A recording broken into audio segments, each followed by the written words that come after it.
छात्राः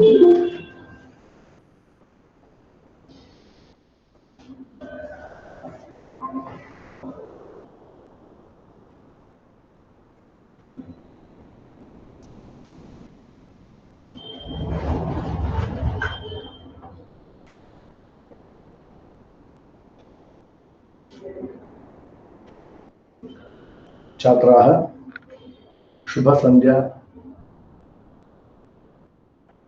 ಹಿಂದಿನ ತರಗತಿಯಲ್ಲಿ ಜ್ಯೋತಿಷಿಕಸ್ಯ ದಿನಂ ಅನ್ನೋ ಪಾಠದ ಕಥೆ ಹೇಳಿದೆ ಅಂತ ಅನಿಸ್ತಲ್ವಾ? ಪಾಠ ಸ್ಟಾರ್ಟ್ ಮಾಡಿದ್ನಾ? ಕಥೆ ಹೇಳಿದ್ದೆ ಅಷ್ಟೇ ಅಲ್ವಾ? ಇನ್ನೀಗ ಆ ಲೈನ್ಸ್ ಎಲ್ಲ ನೋಡಿ ಅರ್ಥ ಮಾಡ್ತಾ ಹೋಗ್ಬೇಕಂತ. ಜೊತೆಯಲ್ಲಿ ಸಂಧಿಯನ್ನು ಪಾಠ ಮಾಡ್ತಾ ಬಂದಿದ್ದೆ, ಒಂದೊಂದೇ ಸಂಧಿಗಳನ್ನ. ಅದನ್ನೇ ಮುಂದುವರ್ಸ್ಕೊಂಡು ಹೋಗೋಣ ಪಾಠವನ್ನ.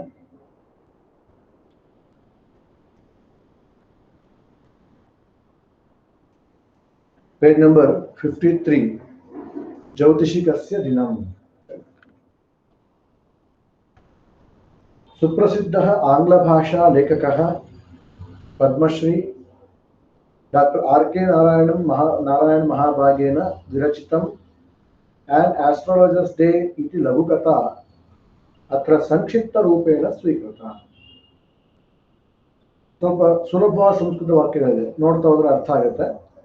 ಸುಪ್ರಸಿದ್ಧ ಆಂಗ್ಲ ಭಾಷಾ ಲೇಖಕ, ಲೇಖಕ ಅಂದ್ರೆ ಬರೆಯುವವನು ಅಲ್ವಾ, ಕವಿ ಅಂತ, ಪೋಯಟ್ ಅಂತ ಬರೀತಕ್ಕಂಥ ಲೇಖಕರು, ಆಥರ್ ಆಥರ್. ಸುಪ್ರಸಿದ್ಧ ಆಂಗ್ಲ ಭಾಷಾ ಲೇಖಕ, ಆಂಗ್ಲ ಭಾಷೆ ಇಂಗ್ಲಿಷ್ ನಲ್ಲಿ ಬರೀತಕ್ಕಂತಹ ಆರ್.ಕೆ. ನಾರಾಯಣ್ ಅಂತಕ್ಕಂಥವ್ರು ಆನ್ ಆಸ್ಟ್ರಾಲಜರ್ಸ್ ಡೇ ಅಂತ ಇಂಗ್ಲಿಷ್ ನಲ್ಲಿ ಬರೆದಿದ್ದಾರೆ. ಅದನ್ನೇ ಇಲ್ಲಿ ಸಂಕ್ಷಿಪ್ತವಾಗಿ ತಗೊಂಡಿದ್ದಾರೆ. ಅಸ್ಯ ಕಥಾಯಾಹ ಸಂಸ್ಕೃತ ಅನುವಾದಕಃ ಶ್ರೀ ಅವಿನಾಶ ವರ್ಣ ಮಹಾಭಾಗ. ಈ ಕಥೆಯನ್ನ ಸಂಸ್ಕೃತಕ್ಕೆ ಟ್ರಾನ್ಸ್ಲೇಟ್ ಮಾಡಿದವರು ಅವಿನಾಶ್ ವರ್ಣ ಅಂತಕ್ಕಂಥವ್ರು. ಸಂಸ್ಕೃತದಲ್ಲಿ ಒಂದು ಪತ್ರಿಕೆ ಇದೆ. ಪತ್ರಿಕೆ ಅಂದ್ರೆ ತಿಂಗಳಿಗೆ ಒಂದು ಬರುತ್ತೆ, 3 ತಿಂಗಳಿಗೆ ಒಂದ್ಸಲ ಬರುತ್ತೆ, ಅಂದ್ರೆ ಮಂತ್ಲಿ ಬರ್ತಕ್ಕಂಥ ಒಂದು ಪತ್ರಿಕೆ. ಸಂಭಾಷಣ ಸಂದೇಶ ಅಂತ ಅವ್ರ ಹೆಸರು. ಆ ಸಂಭಾಷಣ ಸಂದೇಶ ದೇಶವ್ಯಾಪಿ ಇದೆ. ಅದು ಸಂಸ್ಕೃತವನ್ನ ಪ್ರಚಾರ ಮಾಡ್ಲಿಕ್ಕೋಸ್ಕರ ಒಂದು ಸಂಸ್ಥೆ ಇದೆ, ಸಂಸ್ಕೃತ ಭಾರತಿ ಅಂತ ಒಂದು ಸಂಸ್ಥೆ ಇದೆ. ಆ ಸಂಸ್ಥೆಯವರು ಎಲ್ಲ ರಾಜ್ಯಗಳಲ್ಲೂ ಕೂಡ ಅವ್ರದ್ದು ಕಚೇರಿ ಇದೆ, ಎಲ್ಲ ಜಿಲ್ಲೆಗಳಲ್ಲೂ ಕೂಡ ಸಂಘಟನೆ ಇದೆ. ಅವರು ಸಂಸ್ಕೃತವನ್ನೇ ಮಾತಾಡ್ತಾರೆ. ಎಲ್ಲರೂ ಕೂಡ ಸಂಸ್ಕೃತವನ್ನೇ ಮಾತಾಡುವಂತಾಗಲಿ ಅಂತ ಹೇಳಿ ಅಲ್ಲಲ್ಲಿ ಶಿಬಿರಗಳನ್ನ ಮಾಡಿ ಎಲ್ಲರಿಗೂ ಸಂಸ್ಕೃತದಲ್ಲಿ ಮಾತಾಡ್ಲಿಕ್ಕೆ ಅಭ್ಯಾಸ ಮಾಡಿಸ್ತಾರೆ. ಮತ್ತು ಸಂಸ್ಕೃತದ ಅನೇಕ ಲೇಖನಗಳನ್ನ, ಪುಸ್ತಕಗಳನ್ನ ಬರೆದು ಪ್ರಕಟಿಸ್ತಾ ಇದ್ದಾರೆ. ಹಾಗೆ ಸಂಭಾಷಣ ಸಂದೇಶ ಅಂತ ಒಂದು ಪತ್ರಿಕೆಯನ್ನು ಕೂಡ ಅವ್ರು ಮಾಡಿದ್ದಾರೆ. ಆ ಪತ್ರಿಕೆಯ ಮೂಲಕ ಸಂಸ್ಕೃತದ ವಿಷಯಗಳನ್ನ ಎಲ್ಲ ಕಡೆ ಹಂಚ್ತಾ ಇದ್ದಾರೆ. ಆ ಸಂಭಾಷಣ ಸಂದೇಶ ಪತ್ರಿಕೆಯಲ್ಲಿ ಇಂತಹ ಕಥೆಗಳನ್ನೆಲ್ಲ ಅದನ್ನ ಟ್ರಾನ್ಸ್ಲೇಟ್ ಮಾಡಿರುವಂತದ್ದು, ಹೊಸದಾಗಿ ಬರೆದಿರ್ತಕ್ಕಂತಹ ಅನೇಕ ಸಂಸ್ಕೃತ ಕಥೆಗಳನ್ನ ಅಲ್ಲಿ ಬರೀತಾರೆ. ಇವರು ಅವಿನಾಶ್ ವರ್ಣ ಅವರು ಕೂಡ ಬರುವಂತಹ ಈ ಕಥೆಯನ್ನ ಇಂಗ್ಲಿಷ್ ನ ಟ್ರಾನ್ಸ್ಲೇಟ್ ಮಾಡಿರ್ತಕ್ಕಂಥ ಈ ಸಂಸ್ಕೃತದ ಆಸ್ಟ್ರಾಲಜರ್ಸ್ ಡೇ ಅದನ್ನ ಸಂಸ್ಕೃತದ ಜ್ಯೋತಿಷಿಕಸ್ಯ ದಿನಂ ಅನ್ನುವಂತಹ ಈ ಒಂದು ಕಥೆಯನ್ನ 2010ನೇ ಇಸ್ವಿ ಜುಲೈನಲ್ಲಿ ಬಂದಂತಹ ಸಂಭಾಷಣ ಸಂದೇಶ ಅಂತಕ್ಕಂಥ ಒಂದು ಪತ್ರಿಕೆಯ ಅದರಲ್ಲಿ ಈ ಲೇಖನ ಬಂದಿತ್ತು. ಅದನ್ನ ಅವರಿಗೆ ಕೃತಜ್ಞತಾ ಪೂರ್ವಕ ಅವರಿಗೆ ಧನ್ಯವಾದವನ್ನು ಹೇಳ್ತಾ ಈ ಕಥೆಯಲ್ಲಿ ತಗೊಂಡಿದ್ದಾರೆ. ಅಸ್ಯ ಕಥಾಯಾಹ ಸಂಸ್ಕೃತ ಅನುವಾದಕಃ ಶ್ರೀ ಅವಿನಾಶ ವರ್ಣ ಮಹಾಭಾಗಃ ಸಂಭಾಷಣ ಸಂದೇಶಃ ಇತಿ ಸಂಸ್ಕೃತ ಮಾಸಪತ್ರಿಕಾಯ. ಮಾಸಪತ್ರಿಕೆ ಅಂದ್ರೆ ತಿಂಗಳಿಗೆ ಒಂದ್ಸಲ ಮಂತ್ಲಿ ಬರ್ತಕ್ಕಂಥ ಒಂದು ಪತ್ರಿಕೆ, ಅದು ಪೇಪರ್. ಅಕ್ಟೋಬರ್ 2010ರಲ್ಲಿ ಏಷಾ ಕಥಾ ಪ್ರಕಟಿತ ವರ್ತತೆ. ಜ್ಯೋತಿಷಿಕಸ್ಯ ದಿನಂ ಅಂದ ಕೂಡಲೇ ನಾವು ಮೊದಲು ಜ್ಯೋತಿಷಿ ಅನ್ನೋ ವರ್ಡ್ ಗೊತ್ತಾಗುತ್ತೆ. ಜ್ಯೋತಿಷ್ಯ ಅಂತ ಒಂದು ಶಾಸ್ತ್ರ, ಆಸ್ಟ್ರಾನಮಿ ಅಂತ ಹೇಳ್ತಾರಲ್ವಾ. ಈ ಜ್ಯೋತಿಷ್ಯ ಅಂತಕ್ಕಂಥ ಶಾಸ್ತ್ರ ನಿಜವೋ ಸುಳ್ಳೋ? ಇದು ಬಹಳ ಜನ ಕಾಡುವಂತ ಪ್ರಶ್ನೆ. ಇದು ಸುಳ್ಳೋ ನಿಜವೋ ಗೊತ್ತಿಲ್ಲ. ಯಾಕಂದ್ರೆ ಅಧ್ಯಯನ ಮಾಡಿ ನೋಡ್ಬೇಕು ಸುಳ್ಳೋ ನಿಜವೋ ಸುಳ್ಳೋ ಸತ್ಯವೋ ನೋಡ್ಬೇಕಾದ್ರೆ. ನಾವೀಗ ಅದನ್ನ ಅಧ್ಯಯನ ಮಾಡೋಷ್ಟು ನಮ್ಮಲ್ಸೀಗ ನಾವು ಪೇಷನ್ಸ್ ಇಲ್ಲ, ಶಕ್ತಿಯೂ ಇಲ್ಲ. ಅದನ್ನಾಗಿ ಬೇರೆ ಯಾರೋ ಹೇಳೋದನ್ನ ನೋಡ್ತೀವಿ. ಅನೇಕ ಜನರು ಇದರಲ್ಲಿ ಅರ್ಧಂಬರ್ಧ ಓದಿ ಮೋಸ ಮಾಡುವವರೇ ಜಾಸ್ತಿ. ಸರಿಯಾಗಿ ತಿಳಿದು ಜ್ಯೋತಿಷ್ಯವನ್ನು ತಿಳಿದು ಮಾತಾಡ್ತಕ್ಕಂಥವ್ರು ಬಹಳ ಕಡಿಮೆ. ಅರ್ಧಂಬರ್ಧ ಏನೋ ಒಂದಷ್ಟು ಓದ್ಬಿಟ್ಟು ಏನೋ ಅರ್ಥ ಮಾಡಿಕೊಂಡು ಅದ್ರ ಬಗ್ಗೆ ಏನೇನೋ ಹೇಳ್ತಕ್ಕಂಥವ್ರೇ ಜಾಸ್ತಿ. ಅಂತಹ ಮೋಸ ಮಾಡುವವರಿಂದ ನೀವು ಮೋಸ ಹೋಗ್ಬೇಡಿ, ಹುಷಾರಾಗಿರಿ ಎಂದನ್ನ ಈ ಕಥೆ ಹೇಳ್ತಾ ಇದೆ. ಪ್ರತ್ಯಕ್ಷಂ ಜ್ಯೋತಿಷಂ ಶಾಸ್ತ್ರಂ ಅಂತ ಹೇಳಿ ಇದು ಜ್ಯೋತಿಷಾಸ್ತ್ರದ್ದೇ ಒಂದು ಮಾತು. ಸೂರ್ಯ ಚಂದ್ರನ ಇಟ್ಕೊಂಡು ಅವರ ಬೆಳಕನ್ನ ಇಟ್ಕೊಂಡು ರಚನೆ ಮಾಡಿರ್ತಕ್ಕಂಥ ಈ ಒಂದು ಶಾಸ್ತ್ರ ಇದು ಅವ್ರು ಇರ್ತಕ್ಕಂಥವು ಕೂಡ ಸತ್ಯ, ಅಲ್ಲಿರುವವರೆಗೂ ಕೂಡ ಸತ್ಯವೇ ಇದು. ಪ್ರತ್ಯಕ್ಷಂ ಅಂದ್ರೆ ಕಣ್ಣೆ ಕಾಣುವಂತೆ ಇದೆ. ಪ್ರತ್ಯಕ್ಷಂ ಜ್ಯೋತಿಷಂ ಶಾಸ್ತ್ರಂ ಅಂತ ಇತಿ ಉಕ್ತಿ ಅನುಸಾರೇಣ ಭಾರತೀಯ ಜ್ಯೋತಿಷ ಶಾಸ್ತ್ರಂ ವೈಜ್ಞಾನಿಕಂ ಅಸ್ತಿ. ಭಾರತೀಯ ಜ್ಯೋತಿಷ ಶಾಸ್ತ್ರ, ಜ್ಯೋತಿಷ್ಯ ಬರೀ ಭವಿಷ್ಯ ಹೇಳೋದಲ್ಲ, ಅದನ್ನ ಬಿಟ್ಬಿಡಿ. ಅದನ್ನ ದಿವಸಗಳಲ್ಲಿ ಮಾಡ್ತಕ್ಕಂಥ ಗ್ರಹಣ ಯಾವಾಗ ಆಗುತ್ತೆ, ಒಂದು ತಿಂಗಳಿಗೆ ಎಷ್ಟು ದಿವಸಗಳು, ಆ ದಿವಸಗಳಲ್ಲಿ ಇಷ್ಟು, ಒಂದು ವರ್ಷಕ್ಕೆ 365 ದಿವಸ, ಅಧಿಕ ಮಾಸ ಅಂತ ಬರುತ್ತಲ್ವಾ, ಇವುಗಳು ಲೆಕ್ಕಾಚಾರ ಹಾಕ್ತಕ್ಕಂಥದ್ದು ಜ್ಯೋತಿಷ್ ಶಾಸ್ತ್ರ. ಆ ಶಾಸ್ತ್ರ ಪ್ರಕಾರ ಯಾವ್ಯಾವ ಗ್ರಹಗಳು ಎಷ್ಟು ದೂರ ಇದೆ ಭೂಮಿಯಿಂದ ಅವೆಲ್ಲವೂ ಕೂಡ ಕ್ಯಾಲ್ಕುಲೇಷನ್ ಅಲ್ಲಿದೆ. ಅವುಗಳೆಲ್ಲವೂ ಕೂಡ ನೋಡ್ತಕ್ಕಂಥ ಜ್ಯೋತಿಷ್ ಶಾಸ್ತ್ರ ಇದು ಅತ್ಯಂತ ವೈಜ್ಞಾನಿಕವಾಗಿದೆ. ಜ್ಯೋತಿಷಸ್ಯ ಲೇಶಾಪಿ ಅಜಾನಂತಹ ಬಹವಃ ಡಾಂಬಿಕಾಃ ಜ್ಯೋತಿಷಿಕಃ ಕಥಂ ಜನಾನ್ ವಂಚಯಂತಿ ಇತಿ ಅತ್ರ ಕಥಾರೂಪೇಣ ಚಿತ್ರಿತಂ ಅಸ್ತಿ.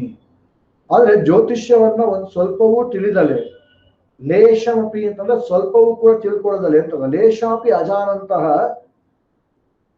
ಬಹವಃ ಡಾಂಬಿಕಾಃ ಜ್ಯೋತಿಷಿಕಾಃ. ಡಾಂಬಿಕಾಃ ಜ್ಯೋತಿಷಿಕಾಃ ಅಂದ್ರೆ ಸುಮ್ಮನೆ ಜ್ಯೋತಿಷಿಗಳಂತೆ ವೇಷ ಹಾಕೊಂಡಿರ್ತಾರಷ್ಟೇ ಹೊರತು ಅವ್ರಿಗೆ ಸ್ವಲ್ಪ ವಿದ್ಯೆ ಇರೋದಿಲ್ಲ, ಆಚರಣೆ ಅಂತೂ ಮೊದಲೇ ಇರೋದಿಲ್ಲ. ಅಂತಹ ಡಾಂಬಿಕ, ಸುಮ್ಮನೆ ವೇಷಭೂಷಣ ಹಾಕೊಂಡು ಹೇಳ್ತಕ್ಕಂಥವ್ರು ಇಂತಹ ಜ್ಯೋತಿಷಿಗಳು ಕಥಂ ಜನಾನ್ ವಂಚಯಂತಿ, ಜನರನ್ನ ಹೇಗೆ ಮೋಸ ಮಾಡ್ತಾರೆ, ವಂಚನೆ ಅಂದ್ರೆ ಮೋಸ ಅಂತ ಅರ್ಥ, ಹೇಗೆ ಮೋಸ ಮಾಡ್ತಾರೆ ಇತಿ ಕಥಾರೂಪೇಣ ಅರ್ಥ ಚಿತ್ರಿತಂ ಅಸ್ತಿ. ಇಲ್ಲಿ ಕಥಾರೂಪದಲ್ಲಿ ವರ್ಣಿಸಿದ್ದಾರೆ. ಈಗ ಪಾಠವನ್ನು ನೋಡ್ತಾ ಹೋಗೋಣ. ಪ್ರತಿದಿನಂ ಇವ ತಸ್ಮಿನ್ನಪಿ ದಿನೇ ಮಧ್ಯಾಹ್ನೆ, ವಾಕ್ಯವನ್ನು ಓದೋ ವಾಕ್ಯ ನೋಡ್ಕೊಳ್ಳಿ. ಪ್ರತಿದಿನಂ ಇವ ತಸ್ಮಿನ್ನಪಿ ದಿನೇ ಮಧ್ಯಾಹ್ನೆ ಕಾರ್ಯಕ್ಷೇತ್ರಂ ಆಸಾದ್ಯ ಜ್ಯೋತಿಷಿಕಃ ಸ್ಯೂತಂ ಉದ್ಘಾಟ್ಯ ಕಾರ್ಯ ಉಪಕರಣಾನಿ ಪುರತಃ ಸ್ಥಾಪಿತವಾನ್ ತಾನಿ ಕೇಚನ ಕಪರ್ದಾಃ ತಾಲಪತ್ರಾಣಾಂ ಬಂಧಶ್ಚ. ವಿಪಣಿ ಮಾರ್ಗಸ್ಯ ಪಾರ್ಶ್ವೇ ಸ್ಥಿತಸ್ಯ ವಟವೃಕ್ಷಸ್ಯ ಛಾಯಾಯಾಂ ಉಪವಿಶ್ಯ ಸಹ ಗ್ರಾಹಕಾನ್ ಪ್ರತೀಕ್ಷತೆ. ಪ್ರತಿದಿನಂ ಇವ ತಸ್ಮಿನ್ನಪಿ ದಿನೇ, ಅವನು ಪ್ರತಿ ದಿವಸವೂ ಕೂಡ ಡೈಲಿ ಇದೇ ಕೆಲಸ ಮಾಡ್ತಾ ಇದ್ದ, ದಿನ ಬರ್ತಾ ಇದ್ದ, ಆಲದ ಮರ ಹತ್ರ ಕುತ್ಕೊಳ್ತಾ ಇದ್ದ. ಅದೇ ರೀತಿಯಾಗಿ ಪ್ರತಿ ದಿವಸದಂತೆ ಇವತ್ತಿನ ದಿವಸವೂ ಕೂಡ ಪ್ರತಿದಿನಂ ಇವ ತಸ್ಮಿನ್ನಪಿ ದಿನೇ ಮಧ್ಯಾಹ್ನೆ, ಅಹ್ನ ಅನ್ನೋ ಶಬ್ದಕ್ಕೆ ದಿವಸ ಅಂತ ಅರ್ಥ, ದಿನಕ್ಕೆ ಅಹ್ನ ಅಂತ ಕರೀತಾರೆ. ಮಧ್ಯಾಹ್ನ ಅಂದ್ರೆ ದಿನದ ಮಧ್ಯಭಾಗ ಅಂತ ಅರ್ಥ. ಸಾಯಾಹ್ನ ಅಂದ್ರೆ ದಿನ ಸಾಯಂಕಾಲ ಅಂತ ಅರ್ಥ. ಹೀಗೆ ಅದಕ್ಕೆ ಅರ್ಥ ಇದೆ. ಸಾಯಂಕಾಲವನ್ನು ಸಾಯಾಹ್ನ, ಹಾಗೆ ಮಧ್ಯಾಹ್ನವನ್ನ ಮಧ್ಯಾಹ್ನ ಅಂತ ಕರೀತಾರೆ. ಕನ್ನಡದಲ್ಲಿ ಕೂಡ ವರ್ಡ್ ಇದೆ. ಮಧ್ಯಾಹ್ನ ಅಂದ್ರೆ ದಿವಸದ ಮಧ್ಯಭಾಗ ಅಂತ ಅರ್ಥ.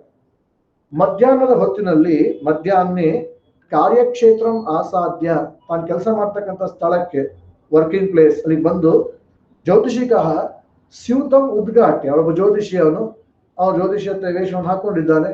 ಬಂದು ಸ್ಯೂತಂ ಅಂದ್ರೆ ಬ್ಯಾಗ್ ಅಂತ ಅರ್ಥ.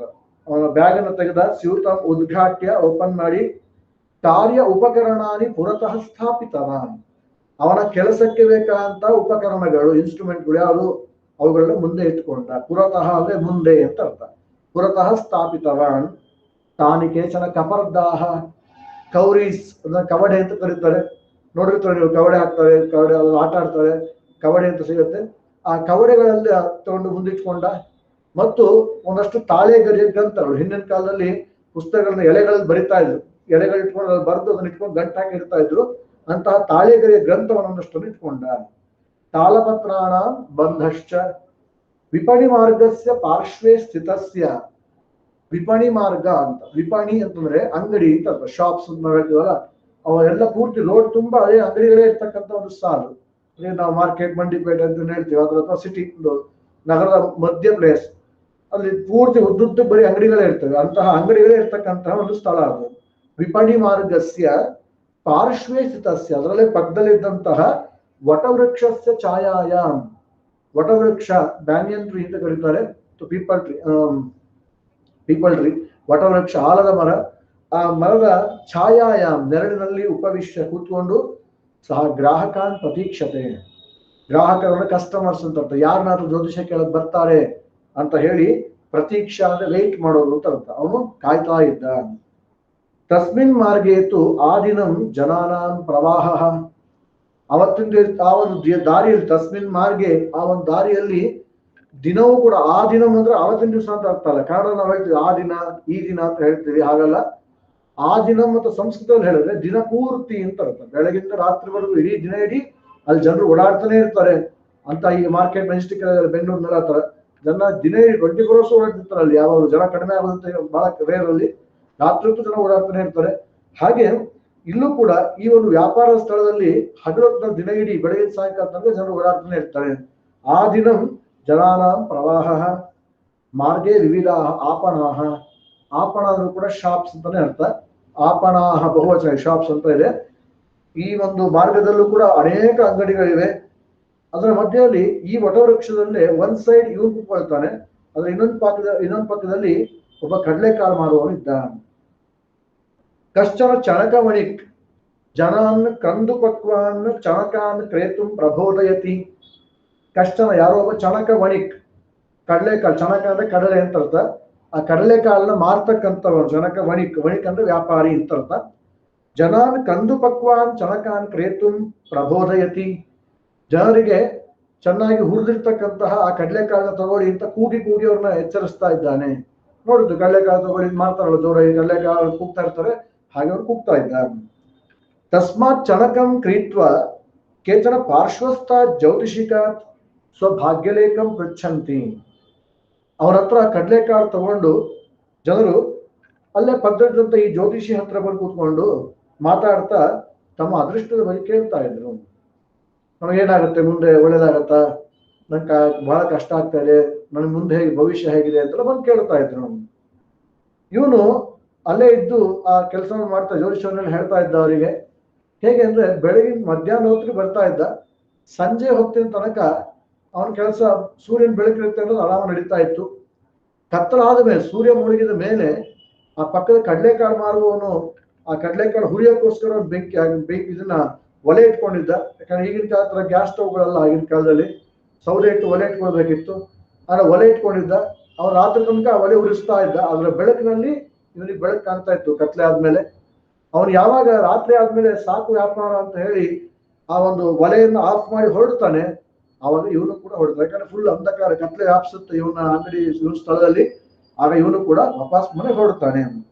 ಅದರಂತೆ ಜ್ಯೋತಿಷಿಕಶ್ಚ ಚಣಕ ಭರ್ಜನ ಅಗ್ನೇಃ ಜ್ಯೋತಿಷ ಏವ ಸೂರ್ಯ ಅಸ್ತಾನಂತರಂ ಕಾರ್ಯಂ ನಿರ್ವಹತಿ. ಈ ಜ್ಯೋತಿಷಿಯು ಚಣಕ ಭರ್ಜನ ಅಗ್ನೇಃ, ಚಣಕ ಭರ್ಜನ, ಭರ್ಜನ ಅಂದ್ರೆ ಹುರಿಯೋದು ಅಂತ ಅರ್ಥ. ಚಣಕ ಭರ್ಜನ ಅಗ್ನೇಃ ಆ ಬೆಂಕಿಯ, ಜ್ಯೋತಿಷ ಏವ ಇಲ್ಲಿ ಜ್ಯೋತಿಷ್ ಶಬ್ದಕ್ಕೆ ಬೆಳಕು ಅಂತ ಅರ್ಥ. ಬೆಳಕಿನಿಂದಲೇ ಸೂರ್ಯ ಅಸ್ತಾನಂತರಂ ಕಾರ್ಯಂ ನಿರ್ವಹತಿ. ಸೂರ್ಯ ಅಸ್ತ ಆದ ಮೇಲೆ, ಸನ್ಸೆಟ್ ಆದ ನಂತರ ಕತ್ಲೆ ಆಗಿದೆ, ಅವಾಗ ತನ್ನ ಕೆಲಸವನ್ನ ಅವನು ಮುಂದುವರಿಸ್ತಾ ಇದ್ದ ಆ ಬೆಳಕಿನಿಂದ.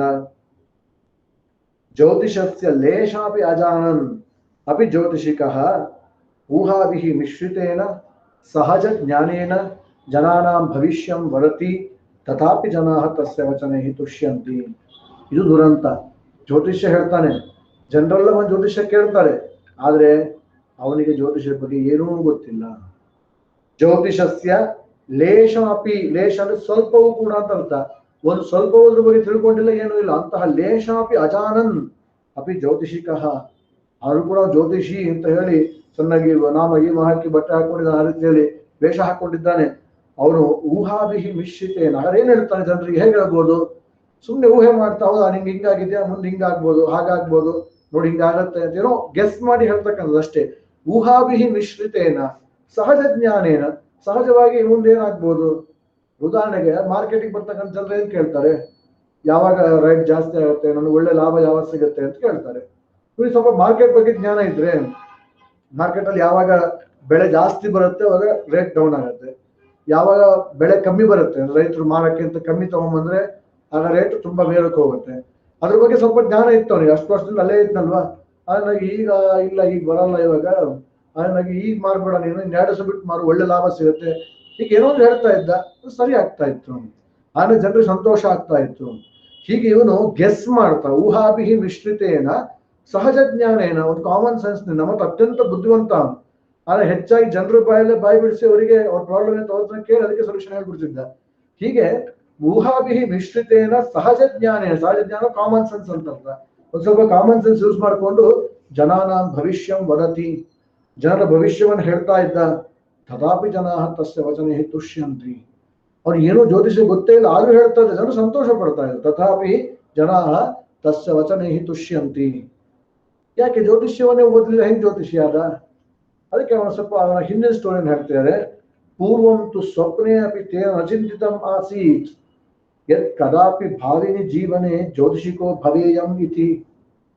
ಅವನು ಈ ಹಿಂದೆ ಸಣ್ಣವನಿದ್ದಾಗ ಕನಸಿನಲ್ಲೂ ಕೂಡ ಅನ್ಕೊಂಡಿರ್ಲಿಲ್ಲ. ಈಗ ನಾವು ಅನ್ಕೊಳ್ತೀವಿ ನಾನು ಮುಂದೆ ಹೀಗಾಗ್ತೀನಿ ಹಾಗಾಗ್ತೀನಿ, ಬಹಳಷ್ಟು ಅನ್ಕೊಂಡಿರ್ತೀವಿ ಅಲ್ವಾ. ಕ್ರಿಕೆಟ್ ಆಟ ಆಡುವಾಗ ನಾನು ಮುಂದೆ ಕ್ರಿಕೆಟ್ ಪ್ಲೇಯರ್ ಆಗ್ತೀನಿ ಅನ್ಕೊಳ್ತೀವಿ, ಸಿನಿಮಾ ನೋಡುವಾಗ ಸಿನಿಮಾ ಸ್ಟಾರ್ ಆಗ್ತೀನಿ ಅಂತ ಅನ್ಕೊಳ್ತೀವಿ ಅಲ್ವಾ. ಒಂದೊಂದ್ರ ನೋಡುವಾಗ ನಾವು ಹೌದಪ್ಪ ನಾನು ಹಿಂಗ್ ಮಾಡ್ಬೇಕು, ಯಾರೋ ಒಬ್ಬ ಇಂಜಿನಿಯರ್ ಹೌದಾ ಅವ್ನ ಬಗ್ಗೆ ಕೇಳಿದಾಗ ನಾನು ಮುಂದೆ ಇಂಜಿನಿಯರ್ ಆಗ್ತೀನಿ ಅಂತ ಅನ್ಕೊಳ್ತೀವಿ.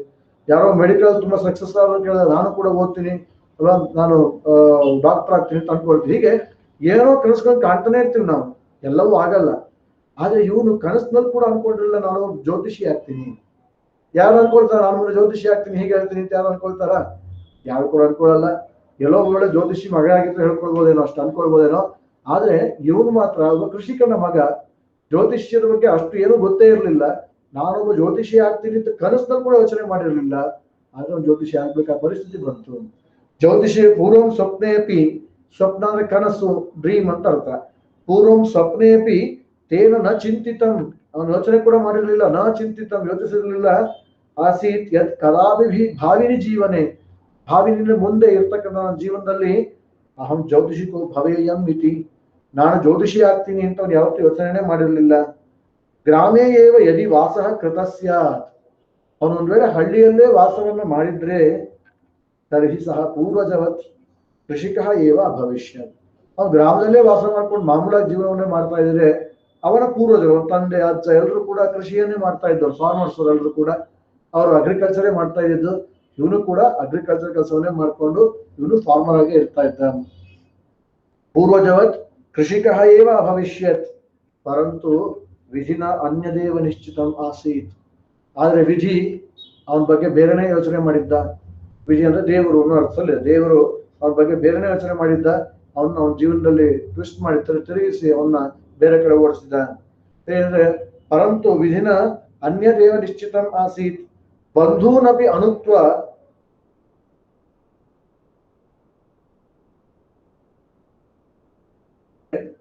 ಇದ್ದಕ್ಕಿದ್ದಂಗೆ ಮನೆಯನ್ನ ಬಿಟ್ಟು ಬಂದ. ಗೃಹಂ ಪರಿತ್ಯಜ್ಯ ಲಘುಪಟ್ಟಣಂ, ಅಲ್ಲೇ ಇದ್ದಂತ ಹತ್ರಲ್ಲಿದ್ದಂತ ಒಂದು ಸಣ್ಣ ಊರಿಗೆ ಟೌನ್ಗೆ ಬಂದು ಸೇರ್ಕೊಂಡ. ಅಲ್ಲಿ ಬಂದ್ಮೇಲೆ ಕೆಲಸ ಮಾಡ್ಬೇಕಲ್ಲ. ಈಗಿನ ಕಾಲದ ತುಂಬಾ ಅಂಗಡಿ ಮೆಡಿಕಲ್ ಶಾಪ್ ಎಲ್ಲ ಇದ್ದಿದ್ರೆ ಅಲ್ಲೇನೋ ಹೋಗಿ ಕೆಲಸ ಮಾಡ್ತಿದ್ದ. ಅಂತದ್ ಯಾವುದೂ ಇರಲಿಲ್ಲ. ಅಂದ್ರೆ ಆಗಿದ್ದೇನು ಬರೀ ಕೃಷಿ ಅಷ್ಟೇ.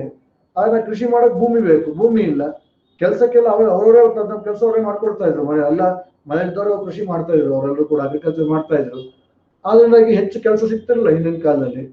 ಸೊ ಏನೂ ಕೆಲಸ ಸಿಗ್ಲಿಲ್ಲ. ಅದರಿಂದಾಗಿ ಕೊನೆಗೆ ಯಾವುದೇ ಬೇರೆ ಗತಿ ಇಲ್ಲದೆ ಈ ಜ್ಯೋತಿಷ ವೃತ್ತಿಯನ್ನು ಪ್ರಾರಂಭ ಮಾಡಿದ. ಯಾರೋ ಹೇಳೋದನ್ನ ನೋಡ್ದ, ನಾನು ಕೂಡ ಹೀಗೆ ಹೇಳೋದು ಅಂತ ಒಂದು ಯೋಚನೆ ಮಾಡ್ದ. ಎಷ್ಟನೇ ಬುದ್ಧಿವಂತ, ಒಳ್ಳೆ ಮಾತುಗಾರ, ಹಾಗೆ ಸ್ಟಾರ್ಟ್ ಮಾಡೇ ಬಿಟ್ಟ. ಅನನ್ಯ ಗತಿಕತಯ, ಅನ್ಯ ಗತಿ ಬೇರೊಂದು ಗತಿ ಇಲ್ಲದೆ ಅನನ್ಯ ಗತಿಕತಯ ಏನ ಕದಾಚಿತ್ ಜ್ಯೋತಿಷಿಕ ವೃತ್ತಿ ಆಶ್ರಿತ ಅತ್ರ. ಅವನವಾಗ ಅಲ್ಲಿ ಜ್ಯೋತಿಷಿಕ ವೃತ್ತಿಯನ್ನು ಪ್ರಾರಂಭ ಮಾಡಿದ.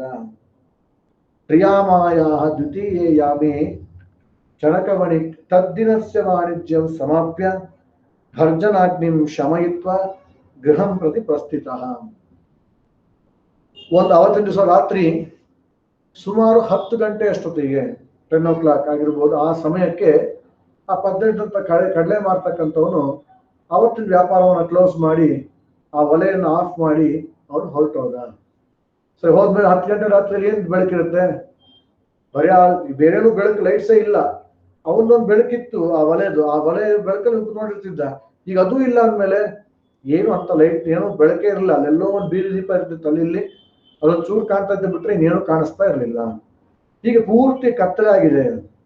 ಇಲ್ಲಿ ಹೇಳ್ಬೇಕಾದ್ರೆ ಅದನ್ನು ಟೈಮಿಂಗ್ಸ್ ಹೇಳುವಾಗ ತ್ರಿಯಾಮಾಯ ದ್ವಿತೀಯ ಯಾಮೆ ಅಂತ ಹೇಳಿದ್ದಾರೆ. ತ್ರಿಯಾಮ ಅಂತಂದ್ರೆ ಒಂದು ರಾತ್ರಿ ಅಂತ ಅರ್ಥ. ರಾತ್ರಿಗೆ ಸಂಸ್ಕೃತದಲ್ಲಿ ತ್ರಿಯಾಮ ಅಂತ ಕರೀತಾರೆ.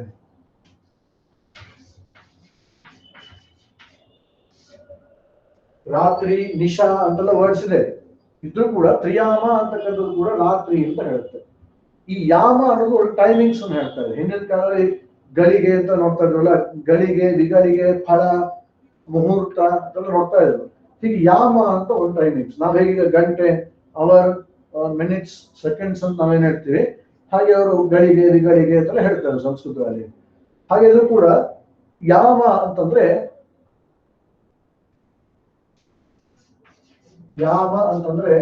3 hours, 3 ಗಂಟೆ. 3 ಗಂಟೆಗೆ ಒಂದು ಯಾಮ ಅಂತ ಕರೀತಾರೆ. ಆಗ ರಾತ್ರಿ ಅಂದ್ರೆ ಎಷ್ಟೊತ್ತು? ತ್ರಿಯಾಮ ಅಂತಂದ್ರೆ ರಾತ್ರಿ ಅಂತ ಅರ್ಥ, ನೈಟ್ ಅಂತ ಅರ್ಥ. 1 ಯಾಮ ಅಂದ್ರೆ 3 ಗಂಟೆ. ಹಾಗಾದ್ರೆ ರಾತ್ರಿ ತ್ರಿಯಾಮ ಅಂದ್ರೆ ರಾತ್ರಿ ಎಷ್ಟು ಗಂಟೆ? ರಾತ್ರಿ ಒಟ್ಟು ಟೋಟಲ್ ರಾತ್ರಿ ಎಷ್ಟೊತ್ತು ಇರುತ್ತೆ ಅಂದ್ರೆ 9 ಗಂಟೆ ಇರುತ್ತೆ.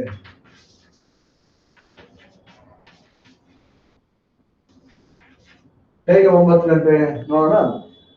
ರಾತ್ರಿ ಯಾವಾಗ ಸ್ಟಾರ್ಟ್ ಆಗುತ್ತೆ? 6 ಗಂಟೆ, 6:30 ಸೂರ್ಯೋದಯ, ಸೂರ್ಯ ಅಸ್ತ ಆಗುತ್ತೆ ಅಲ್ವಾ? ಸಾಯಂಕಾಲ 6:30, 6:45 ಸೂರ್ಯ ಅಸ್ತ ಆಗುತ್ತೆ. ಯಾವಾಗ? ಅದು ಸಂಧ್ಯಾಕಾಲ. ಅದೇ ಹಗಲು ಮುಗಿದು ರಾತ್ರಿ ಸ್ಟಾರ್ಟ್ ಆಗ್ತಕ್ಕಂಥ ಮಧ್ಯದ ಕಾಲ. ಅದಕ್ಕೆ ಸಾಯಂಕಾಲ, ಸಂಧ್ಯಾಕಾಲ ಅಂತ ಕರೀತಾರೆ. ಅಂದ್ರೆ ರಾತ್ರಿ ಸ್ಟಾರ್ಟ್ ಆಗೋದು ಯಾವಾಗ? 7 ಗಂಟೆಗೆ ಸ್ಟಾರ್ಟ್ ಆಗುತ್ತೆ ಅಂತ ಅರ್ಥ. 7 ಗಂಟೆಯಿಂದ ರಾತ್ರಿ. ಈಗ ನಾವು ಹೇಳ್ಬೇಕಾದ್ರೆ ಸಂಜೆ 6 ಗಂಟೆಗೆ ಅಂತ ಹೇಳ್ತೀವಿ, ರಾತ್ರಿ 7 ಗಂಟೆಗೆ, ರಾತ್ರಿ 8 ಗಂಟೆಗೆ ಅಂತ ಹೇಳ್ತೀವಿ ಅಲ್ವಾ? ಸಂಜೆ 8 ಗಂಟೆಗೆ ಅಂತ ಹೇಳಿ ಸರಿನಾ? ಅದು ಹೇಳ್ಬೋದೇನೋ ಬೇಕಿದ್ರೆ, ಅದು ತಪ್ಪದು. ಯಾಕಂದ್ರೆ ರಾತ್ರಿ 7 ಗಂಟೆಯಿಂದ ರಾತ್ರಿ ಸ್ಟಾರ್ಟ್ ಆಗುತ್ತೆ. 7 ಗಂಟೆಯಿಂದ 3 ಗಂಟೆ ಸೇರಿಸಿ ಪ್ಲಸ್ 3 ಎಷ್ಟಾಯ್ತು? 10 ಗಂಟೆ. ಅದಕ್ಕೆ ಪ್ಲಸ್ 3 ಅಲ್ವಾ? 1 ಗಂಟೆ ರಾತ್ರಿ. ಅದಕ್ಕೆ ಪ್ಲಸ್ 3 4 ಗಂಟೆ ಅಲ್ವಾ? ಬೆಳಗಿನ ಜಾವ 4 o'clock 4 ಗಂಟೆ. ಬೆಳಗ್ಗೆ 4 ಗಂಟೆ ಅಂತ ನಾವು ಹೇಳ್ತೀವಿ ಅಲ್ವಾ? ಅಲ್ಲ, ಬೆಳಗ್ಗೆ 4 ಗಂಟೆ. ಅದಕ್ಕೆ ಮುಂಚೆ ರಾತ್ರಿ 3 ಗಂಟೆಗೆ, ರಾತ್ರಿ 2 ಗಂಟೆಗೆ. ಇವ್ರು ರಾತ್ರಿ 2 ಗಂಟೆಗೆ ಎದ್ದು ಹೇಳ್ತಾನೆ, ಎದ್ದು ಓಡಾಡ್ತಾರೆ ಅಂತ ಹೇಳ್ತಾರೆ, ರಾತ್ರಿ ಅಂತ ಹೇಳ್ತಾರೆ. 4 ಗಂಟೆ ಮೇಲೆ ಬೆಳಗ್ಗೆ 4 ಗಂಟೆ, ಬೆಳಗಿನ ಜಾವ 4 ಗಂಟೆಗೆ, 5 ಗಂಟೆಗೆ ಅಂತ ನಾವು ವ್ಯವಹಾರ ಮಾಡೋಣ. ಅಲ್ಲಿಗೆ 7 ಗಂಟೆಯಿಂದ ಬೆಳಗ್ಗೆ 4 ಗಂಟೆವರೆಗಿನ ಕಾಲವನ್ನ ರಾತ್ರಿ ಅಂತ ಕರೀತಾರೆ. ನಾವು ಎಷ್ಟು ಅವರ್ಸ್ ಆಯ್ತು? 9 hours ಆಯ್ತು. ಅದನ್ನೇ ತ್ರಿಯಾಮ ಅಂತ ಕರೀತೀವಿ. ಈಗ ಇಲ್ಲಿ ಪಾಠದಲ್ಲಿ ಹೇಗೆ ಹೇಳಿದ್ರು? ತ್ರಿಯಾಮಾಯ ದ್ವಿತೀಯ ಯಾಮೆ ಅಂದ್ರೆ ತ್ರಿಯಾಮ ಅಂದ್ರೆ 3 ಅವಧಿಗಳು ಅಂತ ಅರ್ಥ. ಅದ್ರಲ್ಲಿ ಸೆಕೆಂಡ್ ಒಂದು ಅವಧಿಯಲ್ಲಿ ಅಂದ್ರೆ 10 ಗಂಟೆ ಸುಮಾರಿಗೆ ಅಂತ ಅರ್ಥ. ಅಲ್ಲಿ ಮೊದಲನೇ ಯಾಮ ಮುಗಿದು 2ನೇ ಯಾಮ ಸ್ಟಾರ್ಟ್ ಆಗ್ತಾ ಇದೆ. 10 ಗಂಟೆ ಸಮಯಕ್ಕೆ ಅಂತ ಟೈಮಿಂಗ್ಸ್ ಹೇಳ್ತಾ ಇದ್ದಾರೆ. ತ್ರಿಯಾಮಾಯ ದ್ವಿತೀಯ ಯಾಮೆ ಚಣಕವಣಿಕ್ ತದ್ದಿನಸ್ಯ ವಾಣಿಜ್ಯಂ ಸಮಾಪ್ಯ ಭರ್ಜನಾಗ್ನಿಂ ಶಮಯಿತ್ವ ಗೃಹಂ ಪ್ರಸ್ಥಿತ. ತ್ರಿಯಾಮ ಅಂದ್ರೆ ರಾತ್ರಿ ಅಂತ ಅರ್ಥ. ರಾತ್ರಿಯ 2ನೇ ಯಾಮದಲ್ಲಿ ಚಣಕವಣಿಕ್ ಅಂದ್ರೆ ಕಡಲೆಕಾಳು ಮಾಡ್ತಕ್ಕಂಥವನು ತದ್ದಿನಸ್ಯ ವಾಣಿಜ್ಯಂ ಸಮಾಪ್ಯ, ಆವತ್ತಿನ ದಿವಸದ ಅವರ ವ್ಯಾಪಾರವನ್ನ ಕ್ಲೋಸ್ ಮಾಡಿ ಮುಗಿಸಿ, ಭರ್ಜನ ಅಗ್ನಿಂ ಶಮಯಿತ್ವ, ಆ ಹುರುಳಿಗೋಸ್ಕರ ಏನೋ ಒಂದು ಬೆಂಕಿಯ ಒಲೆ ಇಟ್ಕೊಂಡಿದ್ದ, ಆ ಒಲೆಯ ಬೆಂಕಿಯನ್ನು ಆರಿಸಿ ಅಗ್ನಿಂ ಶಮಯಿತ್ವ ಆಫ್ ಮಾಡಿ ಗೃಹಂ ಪ್ರತಿ ಪ್ರಸ್ಥಿತ, ಅವನು ಮನೆಗೆ ಹೊರಟ. ಏತೇನ ಜ್ಯೋತಿಷಿಕಸ್ಯ ಕಾರ್ಯಕ್ಷೇತ್ರ ಅಂಧಕಾರ ಆವೃತ. ಸರಿ, ಅವನು ಬೆಂಕಿ ಆಫ್ ಮಾಡಿದ್ರೆ ಇವನಿಗೆ ಏನು ಇಲ್ಲ ಅವತ್ತಿನ ಕೆಲಸ. ಜ್ಯೋತಿಷಿಕಸ್ಯ ಕಾರ್ಯಕ್ಷೇತ್ರ, ಇವನು ಕೆಲಸ ಮಾಡ್ತಕ್ಕಂಥ ಸ್ಥಳದಲ್ಲಿ ಬೆಳಕೆ ಇಲ್ಲ, ಅಂಧಕಾರ ಆವೃತ, ಕತ್ತಲು ಆವರಿಸಿದೆ. ಅತಃ ಸಹ ಸ್ವವಸ್ತೂನಿ ಸ್ಯೂತೆ ಸ್ಥಾಪಯಿತು ಉದ್ಯುಕ್ತ. ಆದ್ರಿಂದ ಏನ್ ಮಾಡ್ದ? ಸರಿ, ಇನ್ನೇನು ಕ್ಲೋಸ್ ಮಾಡಿ ನಾನು ಕೂಡ ಹೊರಡದೆ ಅಂತ ಅನ್ಕೊಂಡು ತನ್ನ ಬ್ಯಾಗ್ ಅನ್ನು ಓಪನ್ ಮಾಡಿ ಆ ಕವಡೆ ಇದ್ನೆಲ್ಲ ಬ್ಯಾಗ್ ಹಾಕೊಳ್ಳೋಕೆ ಸ್ಟಾರ್ಟ್ ಮಾಡ್ದ. ಉದ್ಯುಕ್ತ ಅಂದ್ರೆ ಮಾಡ್ಲಿಕ್ಕೆ ಪ್ರಾರಂಭ ಮಾಡಿದ ಅಂತ ಅರ್ಥ. ಸ್ವವಸ್ತೂನಿ ಸ್ಯೂತೆ ಸ್ಥಾಪಯಿತು ಉದ್ಯುಕ್ತ. ತಾವತ ಕಶ್ಚಿತ್ ಪಥಿಕಃ ವಿಶ್ರಾಂತಿ ವಿಚ್ಚನ್ ವಟವೃಕ್ಷಂ ಉಪಾಗತಃ. ಅಷ್ಟರಲ್ಲಿ ಯಾರೋ ಒಬ್ಬ ದಾರಿ ಹೋಗ ದಾರಿ ನಡ್ಕೊಂಡ್ ಬರ್ತಾರ, ಯಾರೋ ಗೊತ್ತಿಲ್ಲ ನಮಗೆ. ಅವನೇನಂತ ಹೇಳ್ಬೇಕು ನಾವು? ಯಾರೊಬ್ಬ ಬಂದ ಅಲ್ಲಿ ಹೋದ. ನಾವ್ ಹೇಗೆ ಹೇಳ್ತೀವಿ? ಯಾರೊಬ್ಬ ವ್ಯಕ್ತಿ ಬಂದೋದ್ರು ಅಂತ ಹೇಳ್ತೀವಿ. ಅದಕ್ಕೆ ಇನ್ನೊಂದು ವರ್ಡ್ ದಾರಿ ಹೋಗ ಅಂತ ಕನ್ನಡದಲ್ಲಿ ವರ್ಡ್ ಇದೆ. ಅದರಂತೆ ಸಂಸ್ಕೃತದಲ್ಲಿ ಪಥಿಕ, ಪಾಂಥ ಅಂತ ಕರೀತಾರೆ. ಪಥ ಅಂತಂದ್ರೆ ದಾರಿ ಅಂತ ಅರ್ಥ. ದಾರಿಯಲ್ಲಿ ಬಂದವನು, ಯಾರೋ ದಾರಿ ನಡ್ಕೊಂಡ್ ಬಂದ ಯಾರೋ ಒಬ್ಬ ವ್ಯಕ್ತಿ, ಯಾರು ಗೊತ್ತಿಲ್ಲ, ಅವನ್ನ ಈ ರೀತಿ ಕರೀತಾನೆ. ಹೆಸರು ಗೊತ್ತಿಲ್ಲ, ಅವನು ಯಾರು ಅಂತಾನೆ ಗೊತ್ತಿಲ್ಲ, ಪರಿಚಯ ಇಲ್ಲದಾಗ ದಾರಿ ಹೋಗ, ಪಥಿಕ ಅಂತ ಕರೀತಾರೆ. ಹೀಗೆ ಯಾರೋ ಒಬ್ಬ ಪಥಿಕ ದಾರಿಯಲ್ಲಿ ಬರ್ತಾರೋ ವ್ಯಕ್ತಿ ವಿಶ್ರಾಂತಿ ವಿಚ್ಚನ್, ಬಹಳ ಸುಸ್ತಾಗಿದೆ ಅವನಿಗೆ, ಕೆಲಸ ಮಾಡಿ ಸುಸ್ತಾಗಿದೆ ಅಂದಾಗ ವಿಶ್ರಾಂತಿಯನ್ನು ಬಯಸ್ತಾ ಎಲ್ಲಾರು ಹೋಗಿ ಕೂತ್ಕೊಳ್ಳೋಣಪ್ಪ ಅಂತ ಈಗ ಹುಡುಕಾಡ್ಕೊಂಡು ಅವನು ಬರ್ತಾನೆ. ವಿಶ್ರಾಂತಿ ವಿಚ್ಚನ್ ವಟವೃಕ್ಷಂ ಉಪಾಗತಃ, ಅವನ ಆಲದ ಮರದ ಹತ್ರಕ್ಕೆ ಬಂದ. ಇವನು ಹತ್ರ ಬರೋದನ್ನು ನೋಡ್ದ, ಗಮನಿಸ್ದ, ಓ ಈ ಕತ್ಲೆಯಲ್ಲಿ ಯಾರೋ ಬರ್ತಿಯಾರೆ, ಅವರು ಈ ಕಡೆಗೆ ಈ ಮರ ಕಡೆಗೆ ಬರ್ತಿದ್ದಾರೆ, ಯಾರೋ ಕಸ್ಟಮರ್ ಬಂದ್ರು ನನಗೆ, ಅವ ಈ ರಾತ್ರಿ ಹೊತ್ತು ಹೊರಡೋ ಟೈಮಲ್ಲೂ ಯಾರೋ ಕಸ್ಟಮರ್ ಬಂದ್ರು ಅಂತ ಅನ್ಕೊಂಡ ಅವನು. ಅಹೋ ಅತ್ರ ಗ್ರಾಹಕತ್ವ ಸಂಭವ, ಗ್ರಾಹಕ ಅಂತಂದ್ರೆ ಕಸ್ಟಮರ್ ಅಂತ, ಯಾರೋ ಕಸ್ಟಮರ್ ನೋಡ್ಕೊಂಡ್ ಬರ್ತಾ ಇದ್ದಾಗಿದೆ. ಇತಿ ಮತ್ವ ಜ್ಯೋತಿಷಿಕ ಪಾಂತಮವದತ್, ಆ ದಾರಿಯಲ್ಲಿ ಬಂದಂತ ಅವನಿಗೆ ಹೇಳ್ದ, ಅತ್ಯಂತಂ ಶ್ರಾಂತೋಸಿ ಮಾರ್ಗಾಯಾಸ ನಿವಾರಣಾರ್ಥಂ ಕಿಂಚಿತ್ ಸಂಭಾಷಾವಹೇ ಇತಿ. ಅರೆ ಯಾರೋ ಬಹಳ ಸುಸ್ತಾದಂಗಿದೆಯಾ ನೀನು, ಬಾ ಸ್ವಲ್ಪ ಕೂತ್ಕೋ, ಇಲ್ಲಿ ಕೂತ್ಕೋ. ಬಂದಾಗ ಈ ಕುತ್ಕೊಂಡಾಗ ನೀನ್ ದಾರಿಯಲ್ಲಿ ಬರ್ಬೇಕಾದ್ರೆ ಏನು ಆಯಾಸ ಆಗಿದೆ, ಸುಸ್ತಾಗಿದೆ, ನೀನ್ ಟಯರ್ಡ್ ಆಗಿದೆಯಾ, ಆ ಆಯಾಸ ಕಡಿಮೆ ಆಗುತ್ತೆ, ಅದಕ್ಕೋಸ್ಕರ ಕೂತ್ಕೋ, ಸ್ವಲ್ಪ ಹೊತ್ತು ಮಾತಾಡೋಣ ಬಾ ಹಂಗೆ ಅಂತ ಕರೆದ. ಅತ್ಯಂತಂ ಶ್ರಾಂತೋಸಿ, ಬಹಳ ದಣಿದಿದ್ದೀಯಾ, ತುಂಬಾ ಸುಸ್ತಾಗಿದೆ, ಟಯರ್ಡ್ ಆಗಿದೆಯಾ ಅಂತ ಅರ್ಥ. ಮಾರ್ಗಾಯಾಸ ನಿವಾರಣಾರ್ಥಂ, ದಾರಿಯಲ್ಲಿ ನಡ್ಕೊಂಡ್ ಬಂದು ನಿಮಗೆ ಸುಸ್ತಾಗಿದೆ, ಅದರ ನಿವಾರಣೆ, ಅದರಿಂದ ನೀನು ಸ್ವಲ್ಪ ರಿಲ್ಯಾಕ್ಸ್ ಆಗೋದಕ್ಕೋಸ್ಕರ ಕಿಂಚಿತ್ ಸಂಭಾಷಾವಹೆ, ಬಾ ಕೂತ್ಕೋ, ಇಬ್ಬರು ಸ್ವಲ್ಪ ಮಾತಾಡೋಣ, ಸಂಭಾಷಣೆಯನ್ನು ಮಾತಾಡೋದು ಅಂತ ಅರ್ಥ, ಬಾ ಮಾತಾಡೋಣ ಅಂತ ಕರೆದ. ಏತೇನ ಕ್ರೋಧಾವಿಷ್ಟ ಪಾಂತಃ ಕರಂತಸ್ಯ ನೇತ್ರಯೋ ಪುರತಃ ಗೃಹೀತ್ವಾ ಇವಾತ್ಮಾನಂ ಜ್ಯೋತಿಷಿಕಂ ಮನ್ಯಸೆ ಇತಿ ಅಪೃಚ್ಛತ್. ಕೂಡಲೇ ಅವನಿಗೆ ಬಂದು ಬಹಳ ಸಿಕ್ಕೊಂಡ್ಬಿಟ್ಟಿದೆ, ಇವನು ಯಾರೋ ಜ್ಯೋತಿಷಿ, ಮಾತಾಡೋಣ ಅಂತ ಕರೀತಾನೆ, ನೀನೇನ್ ದೊಡ್ಡ ಜ್ಯೋತಿಷ ನೀನು ಅಂತ ಹೀಗೆ ಕೈನ ಅವರ ಮುಖದ ಮುಂದೆ ಹಿಡಿದು, ನೀನೇನ್ ದೊಡ್ಡ ಜ್ಯೋತಿಷಿನಾ ಅಂತ ಹೀಗೆ ಕೇಳ ಜೋರಾಗಿ. ಅಂದ್ರೆ ಏತೇನ ಕ್ರೋಧಾವಿಷ್ಟ, ಕ್ರೋಧ ಅಂದ್ರೆ ಸಿಟ್ಟು ಅಂತ ಅರ್ಥ, ಕೋಪ. ಸಿಟ್ಟುಗೊಂಡಂತ ಪಾಂತ ಕರಂತಸ್ಯ ನೇತ್ರಯೋ, ಅವನ ಕೈಯನ್ನ ಅವನ ಕಣ್ಣಿನ ಮುಂದೆ ತನಕ, ಅದೇ ಯಾರು ದಾರಿಯಲ್ಲಿ ಬಂದವನು ಈ ಜ್ಯೋತಿಷಿಯ ಮುಂದೆ ಕಣ್ ತನಕ ಅವನ ಕೈನ ಹೇಳ್ತೇನೆ, ಪುರತಃ ಗೃಹೀತ್ವ ಕಿಂ ಆತ್ಮಾನಂ ಜ್ಯೋತಿಷಿಕಂ ಮನ್ಯಸೆ, ನಿನ್ನ ಜ್ಯೋತಿಷಿ ತನ್ಕೊಂಡಿದ್ಯಾ ಅಂತ ಕೇಳ್ತಾ ಇದ್ದಾನೆ. ಇತಿ ಅಪೃಚ್ಛತ್. ಜ್ಯೋತಿಷಿಕ ತಸ್ಯ ಕರಂ ಅಂಧಕಾರೇ ದ್ರಷ್ಟುಂ ಪ್ರಯತಮಾನಃ. ಯಾವಾಗಲೂ ನೋಡಿ, ಯಾರಿಗೆ ಅದ್ರ ಬಗ್ಗೆ ತುಂಬಾ ಇಂಟ್ರೆಸ್ಟ್ ಇರುತ್ತೆ, ಈಗ ಯಾರೇ ಬರ್ಲಿ, ಬಂದವರೆಲ್ಲ ಜ್ಯೋತಿಷ ಕೇಳ್ಕೊಂಡ್ ಬಂದಿರಲ್ಲ, ಸುಮ್ಮನೆ ಏನೋ ಮಾತಾಡೋಣ ಅಂತ ಬಂದಿರ್ತಾರೆ. ಬಂದವ್ರನ್ನ ತನ್ನ ಕಡೆ ಎಳ್ಕೊಳ್ಬೇಕು, ಅಟ್ರಾಕ್ಟ್ ಮಾಡ್ಬೇಕು. ಇದು ಬಿಸ್ನೆಸ್ ನ ಟೆಕ್ನಿಕಲ್ ಹಾಗೆ ಅಲ್ವಾ, ಮೊದಲು ಜನರು ದಾರಿಯಲ್ಲಿ ಹೋಗೋರ್ನ ಅಂಗಡಿ ಬರೋ ಹಾಗೆ ಮಾಡ್ಬೇಕು. ಅದಕ್ಕೆ ದೊಡ್ಡದಾಗ ಆಫರ್ ಅಂತ ದೊಡ್ಡದಾಗ ಬೋರ್ಡ್ ಹಾಕಿರ್ತಾರೆ, ಅಥವಾ ಗೊಂಬೆಗಳಿಗೆ ಚಂದ ಮಾಡಿ ಬಟ್ಟೆಗಳನ್ನೆಲ್ಲ ಹಾಕಿ, ನೀವು ನೋಡಿ ಕೂಡ ಬಹಳ ಚೆನ್ನಾಗಿದೆ ಬಟ್ಟೆ ತಗೋಣ ಅಂತ ಅನಿಸ್ಬೇಕು, ಆ ರೀತಿ ಮಾಡಿ ಅಟ್ರಾಕ್ಟ್ ಮಾಡ್ತಾರೆ ಅಲ್ವಾ. ಅಲ್ಲಿ ಬಂದ್ರ ಮೇಲೆ ಹೇಳ್ತಾರೆ, ಒಂದ್ ವೇಳೆ ಆಫರ್ ಅಂತ ಹಾಕಿದ್ರು ಕೂಡ ಕಂಡೀಷನ್ಸ್ ಅಪ್ಲೈ, ಇದಕ್ಕೆ ಆಗಲ್ಲ, ಬೇರೆದಕ್ಕೆ ನೋಡ್ಬೇಕು, ಇದು ಆಫರ್ ಇದಕ್ಕೆ ಬರಲ್ಲ ಅಂತೆಲ್ಲ ಹೇಳಿ ಆಮೇಲೆ ಡಿಮ್ಯಾಂಡ್ ಮಾಡ್ತಾರೆ ಅಲ್ವಾ. ಯಾವ್ದು ಹಾಗೇನೆ ಮಾರ್ಕೆಟಿಂಗ್ ಟೆಕ್ನಿಕ್ ಎಲ್ಲ ಹಾಗೇನೆ, ಮೊದಲು ತಮ್ಮ ಕಡೆ ಅಟ್ರಾಕ್ಟ್ ಮಾಡ್ಬೇಕು, ಬಂದವರನ್ನ ಚೆನ್ನಾಗಿ ಮಾತಾಡಿಸಿ ಆಮೇಲೆ ತಮ್ಮ ಇದ್ರ ಬಗ್ಗೆ ಚೆನ್ನಾಗಿ ಹೇಳಿ ಅದನ್ನ ಇಂಟ್ರೊಡ್ಯೂಸ್ ಮಾಡಿ ತಮ್ಮ ಇರ್ತಕ್ಕಂಥ ಐಟಮ್ ಬಗ್ಗೆ, ಅದಾದ್ರ ಮೇಲೆ ಡಿಮ್ಯಾಂಡ್ ಮಾಡ್ತಾರೆ. ಬಹಳ ಚೆನ್ನಾಗಿದೆ ಅಂತ ಹೇಳಿದ್ಮೇಲೆ ಇದಕ್ಕೆ ಇಷ್ಟು ಕೊಡಿ ಅಷ್ಟು ಕೊಡಿ ಡಿಮ್ಯಾಂಡ್ ಮಾಡ್ತಾರೆ. ಅದರಂತೆ ಇವರು ಕೂಡ ಮಾಡ್ತಾ ಇದ್ದಾನೆ. ಮೊದಲಿಗೆ ಬಂದವನ್ನ ಮಾತಾಡೋಣ ಬಾ ಅಂತ ಕರೆದಾಗ ಅವ್ನು ಸಿಟ್ಟಲ್ಲಿ ಬೈದು ಕೈ ಹಿಡಿದ್ರೆ, ಕೈ ಹಿಡ್ಕೊಂಡು ಏನ್ ಹೇಳ್ತಾರೆ, ಅವ್ರು ಇನ್ನು ಭಾಗ್ಯರೇಖೆ ಮುಖನೇ ಕಾಣಲ್ಲ, ಅಷ್ಟು ಕತ್ಲೆ ಇದೆ, ಆದ್ರೂ ಕೈ ಹಿಡ್ಕೊಂಡರು ರೇಖೆ ಭಾಗ್ಯರೇಖೆ ಅಂತ ಹುಡುಕಿ ಹೇಳ್ತಾ ಇದ್ದಾನೆ. ಭವತಃ ಭಾಗ್ಯರೇಖಾ ಇತಿ ವಕ್ತು ಆರಭತ. ಜ್ಯೋತಿಷಿಕಸ್ಯ ತಸ್ಯ ಕರಂ, ಜ್ಯೋತಿಷಿಕ ತಸ್ಯ ಕರಂ, ತಸ್ಯ ಅಂದ್ರೆ ಆ ದಾರಿಯಲ್ಲಿ ಬಂದಂತ ವ್ಯಕ್ತಿಯ ಕರ ಅಂದ್ರೆ ಕೈ, ಆ ಕೈಯನ್ನು ತಗೊಂಡು ಅಂಧಕಾರೇ ದ್ರಷ್ಟುಂ ಪ್ರಯತಮಾನಃ, ಆ ಕತ್ಲೆ ನೋಡೋದಕ್ಕೆ ಪ್ರಯತ್ನ ಮಾಡ್ತಾ ಹುಡುಕ್ತಾನೆ, ಕೈಯಲ್ಲಿ ಹುಡುಕ್ತಾ ಭವತಃ ಭಾಗ್ಯರೇಖಾ, ನಿನ್ನ ಅದೃಷ್ಟದ ರೇಖೆಗಳು ಅಂತ ಹೇಳಿ ಹುಡುಕ್ತಾನೆ. ಆದ್ರೆ ಏನೋ ಹೇಳಕ್ ಸ್ಟಾರ್ಟ್ ಮಾಡ್ತಾ ಇದ್ದ, ಆದ್ರೆ ಬಿಡ್ಲಿಲ್ಲ ಅವನು, ದಾರಿ ಹೋಗ್ತಾನೆ. ಸುಮ್ಮನೆ ಹಂಗೆಲ್ಲ ಏನೋ ಕಥೆ ಹೇಳ್ಬೇಡ ನನಗೆ ಅಂತ ಬೈತಾನ. ಮಧ್ಯೆ ತಸ್ಯ ವಚನಂ ಖಂಡಯನ್ ಸಹ ಪತಿಕಃ ವದತ್ ಕಿಂಚಿತ್ ವಿಶೇಷಂ ವದ. ಸುಮ್ಮನೆ ನೀನ್ ಬಹಳ ಕಷ್ಟಪಟ್ಟಿದ್ದೀಯಾ, ಬಹಳ ದಣಿದಿದ್ದೀಯಾ ಜೀವನದಲ್ಲಿ, ಇನ್ ಮುಂದೆ ನೀನ್ ಸುಖ ಬರಲಿದೆ, ಹಿಂಗೆಲ್ಲ ಮಾಮೂಲಿ ಎಲ್ರಿಗೂ ಹೇಳೋಂಗ್ ಮಾಡು. ಎಲ್ರು ಕೂಡ ಜನರು ಕಷ್ಟಪಡ್ತಾನೆ ಬಂದಿರ್ತಾರೆ, ಸುಖವಾಗಿದ್ದು ನಾನು ಕಷ್ಟಪಡ್ತೀನಿ ಅಂತ ಅನ್ಕೊಂಡು ಬಂದಿರ್ತಾನೆ ಅಲ್ವಾ. ಅದನ್ನಾಗಿ ಇವೆಲ್ಲ ಕಾಮನ್, ಇದನ್ನೆಲ್ಲ ಹೇಳ್ಬೇಡ, ಯಾರು ವಿಶೇಷ ಇದ್ರೆ ಹೇಳು ಅಂತ ಹೇಳ್ದ. ಅದನ್ನ ಹೇಳ್ತೇವೆ ಮಧ್ಯೆ ತಸ್ಯ ವಚನ ಖಂಡಯನ್, ಅಂದ್ರೆ ಯಾರೋ ಒಬ್ರು ಮಾತಾಡ್ಬೇಕಾದ್ರೆ ಮಧ್ಯದಲ್ಲಿ ನಾವು ಮಾತಾಡ್ಬಿಟ್ರೆ ಅವ್ರು ಮಾತಾಡ ಸ್ಟಾಪ್ ಮಾಡ್ತಾರೆ ಅಲ್ವಾ. ಹಾಗಾಗಿ ಅದೊಂದು ಕ್ರಮ ಆ ರೀತಿ. ಅದಂತೆ ಅವರ ಮಾತನ್ನ ನಿಲ್ಲಿಸ್ತಾ ಇವ್ರು ಮಾತಾಡ್ದ ಕಿಂಚಿತ್ ವಿಶೇಷಂ ವದ, ಏನಾದ್ರು ಸ್ಪೆಷಲ್ ಇದ್ರೆ ಹೇಳು, ಸುಮ್ಮನೆ ಮಾಮೂಲಿ ಎಲ್ಲ ಹೇಳ್ತಾ ಹೋಗ್ಬೇಡ, ಕಿಂಚಿತ್ ವಿಶೇಷಂ ವದ ಅಂತ ಹೇಳಿದ. ಸರ್ ಈಗ ಅವ್ನು ಕೇಳಿದ್ನಲ್ಲ, ಏನಾದ್ರು ವಿಶೇಷ ಇದ್ರೆ ಹೇಳು ಅಂತ ಹೇಳಿದ್ನಲ್ಲ, ಅದಕ್ಕೆ ಈಗ ಶುರು ಮಾಡ್ತಾನೆ. ಓ ವಿಶೇಷ ಹೇಳ್ಬೇಕಾ, ಹಾಗೆ ಹೇಳ್ತೀನಿ ಕೇಳು, ನಾನ್ ನಿನಗೆ ದಿನ ಜ್ಯೋತಿಷ್ಯವನ್ನು ಹೇಳ್ತೀನಿ, ಆದ್ರೆ ನಾನ್ ಹೇಳಿದ್ ಸರಿ ಅಂತ ಅನ್ಸಿ ನಿಂಗೆ ಸಂತೋಷ ಆದ್ರೆ ನೀನು ನಂಗೆ 20 ರೂಪಾಯಿ ಕೊಡಬೇಕು ಅಂತ ಡಿಮ್ಯಾಂಡ್ ಮಾಡಕ್ ಶುರು ಮಾಡ್ದ. ಮಮ ವಚನೈಹಿ ಯದಿ ತುಷ್ಟಿ ಸ್ಯಾತ್ ತರ್ಹಿ 20 ರೂಪ್ಯಕಾಣಿ ದೀಯಂತಾಂ ಇತಿ ಅವರ ಜ್ಯೋತಿಷಿಕಃ. ಜ್ಯೋತಿಷಿ ಹೇಳ್ದ, ಮಮ ವಚನೈಹಿ, ನನ್ನ ಮಾತಿನಿಂದ ಯದಿ ತುಷ್ಟಿ ಸ್ಯಾತ್, ನಿಂಗೆ ಬಹಳ ಸಂತೋಷ ಆಯ್ತು ಅಂತ ಆದ್ರೆ 20 ರೂಪ್ಯಕಾಣಿ, 20 ಅಂದ್ರೆ 20 ಅಂತ ಅರ್ಥ, 20 ರೂಪೀಸ್ ಹಣವನ್ನು ನೀನು ಕೊಡ್ಬೇಕು ಅಂತ. 20 ರೂಪಾಯಿ ಯಾವ ಲೆಕ್ಕ ಅಂತ ಈಗ ಅನ್ಸುತ್ತೆ. ಈಗಿನ ಕಾಲ 20 ರೂಪಾಯಿ ಏನು ಅಲ್ಲ, ತುಂಬಾ ವರ್ಷಗಳ ಹಿಂದೆ ಆ 20 ರೂಪಾಯಿ ಬಹಳ ಬೆಲೆ ಇತ್ತು, ಅದರಲ್ಲಿ ಜೀವನ ನಡೀತಾ ಇತ್ತು. ಹಾಗಾಗಿ ಆ 20 ರೂಪಾಯಿ ಅಷ್ಟು ವ್ಯಾಲ್ಯೂ ಇದೆ. ಹೇಳ್ತಾನೆ 20 ರೂಪಾಯಿ ಕಾಣಿದಿ ಅಂತ, 20 ರೂಪಾಯಿ ಕೊಡಬೇಕು ಅಂತ. ಅದಕ್ಕೆ ಅವನು ಹೇಳ್ದ, ಆಯ್ತು, ಆದ್ರೆ ನೀನ್ ಹೇಳಿದ್ ನಂಗೆ ಸಂತೋಷ ಆಗಿಲ್ಲ, ಸರಿ ಅಂತ ಅನಿಸ್ಲಿಲ್ಲ ಅಂದ್ರೆ ನೀನ್ ನನ್ಗೆ 20 ರೂಪಾಯಿ ವಾಪಸ್ ಕೊಡ್ಬೇಕು ಅಂತ ಅವನು ಚಾಲೆಂಜ್ ಮಾಡ್ತಾ ಇದ್ದಾನೆ. ಭವತ್ತು ಪರಮಃ ಅಸಂತುಷ್ಟಶ್ಚೇತ್, ಆಯ್ತು ನಾನು ಒಂದ್ ವೇಳೆ ನಿನ್ನ ಮಾತಿನ ನನಗೆ ಸಂತೋಷ ಆಗ್ಲಿಲ್ಲ ಅಂತಾದ್ರೆ ತ್ವಯಾ ಅಪಿ 20 ರೂಪ್ಯಕಾಣಿ ಪ್ರತಿದಾತವ್ಯಾನಿ, ಹಾಗಾಗಿ ನೀನು ಕೂಡ 20 ರೂಪಾಯಿ ನಂಗೆ ವಾಪಸ್ ಕೊಡ್ಬೇಕು ಅಂತ ಹೇಳಿದ. ಇತಿ ಅಬ್ರವೀತ್ ಪಾಂತಃ.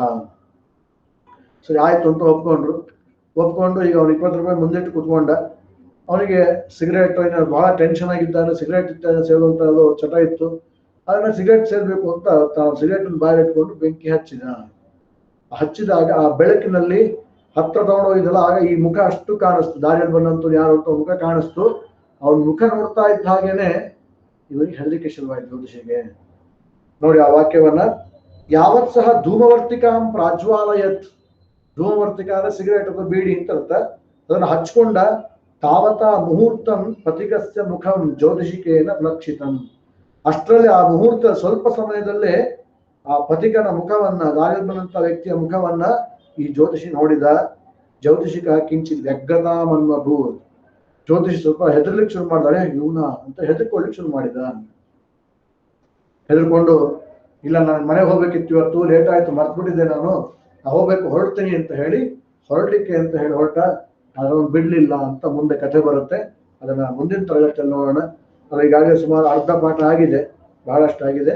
ನೀವು ಒಂದ್ಸಲ ಮತ್ತೆ ಮನೇಲಿ ಓದಿ ಅದನ್ನ. ನಾ ಹಿಂದೆ 3 ದಿವಸ ಟೈಮ್ ಇರುತ್ತೆ ಬರೀರಿ ಅಂತೆಲ್ಲ ಕೆಲವು ಅಭ್ಯಾಸಗಳನ್ನ ಹೇಳಿದ್ದೆ ನಿಮಗೆ, ಬರ್ದಿರ್ಬೋದು ಅಂತ ಅನ್ಕೊಳ್ತೀನಿ. ಸೊ ಇನ್ನು ಈ ಪಾಠವನ್ನ ಸ್ವಲ್ಪ ಓದ್ಕೊಳ್ಳಿ, ಮುಂದೆ ನೋಡೋಣ.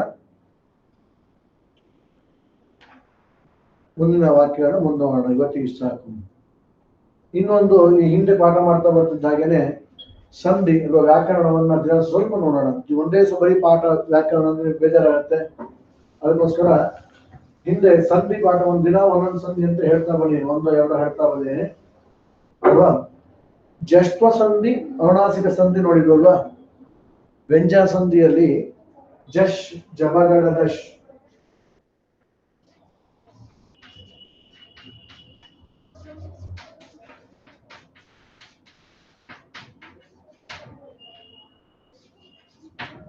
ಇಶಾ ಲೆಕ್ಕಕ್ಕಿಲ್ಲ, ಜಬಗಡದ ಇಷ್ಟಕ್ಷರಗಳು ಅಲ್ವಾ. ಜಬಗಡದ ಈ 5 ಅಕ್ಷರಗಳನ್ನ ಜಶ್ ಅಕ್ಷರಗಳು ಅಂತ ಕರೀತಾರೆ. ಅಂದ್ರೆ ಎಲ್ಲಾ ವರ್ಗದ 3ನೇ ಅಕ್ಷರಗಳು. ಕ ಖ ಗ ಗ ನ ಗ ಅದ್ರ 3ನೇದು, ಅಲ್ವಾ. ಚ ಚ ಜ ಜ ನ್ಯ ಜ 3ನೇದು, ಟ ಟ ಡ ಡ ಣ ಡ 3ನೇದು, ತ ತ ದ ದ ನ ದ 3ನೇದು, ಪ ಪ ಬ ಬ ಮ ಅನ್ನೋದು ಬ 3ನೇದು. ಈಗೆಲ್ಲ 3ನೇ ಅಕ್ಷರನೇ ಸೇರಿಸಿ ಹೇಳಿದ್ದಾರೆ, ಜಶ್ ಅಂತ ಒಂದು ಸೂತ್ರ ಮಾಡಿದ್ದಾರೆ. ಅದು ಮಾಹೇಶ್ ಸೂತ್ರ ಬರುತ್ತೆ, ಐ ಒಂದು ಕೆ ಓಂ ಐ ಔಚ್ ಕಪೈ ಶಸ್ಸರ್ ಅನ್ನೋಲ್ಲಿ ಜಬಗಡದಶ್ ಅಂತ ಒಂದು ಸೂತ್ರ ಬರುತ್ತೆ. ಇದು ಜಬಗಡದಶ್. ಈ ಜಶ್ ಅಕ್ಷರಗಳು ಆದೇಶವಾಗಿ ಬರುತ್ತೆ, ಅದಕ್ಕೆ ಜಸ್ಟ್ ಸಂಧಿ ಅಂತ ಹೆಸರಿಟ್ಟು ಜಶ್ ಅಂತ ಹೇಳಿ. ಯಾವಾಗ ಅಂದ್ರೆ ಒಂದು ಈ ಕಡೆ ಮೊದಲನೇ ವರ್ಗದ ಮೊದಲನೇ ಅಕ್ಷರ ಇದ್ರೆ ಅದಕ್ಕೆ ಈ 3ನೇ ಅಕ್ಷರ ಬರುತ್ತೆ. ವಾಕ್ ಪ್ಲಸ್ ಈಶಃ,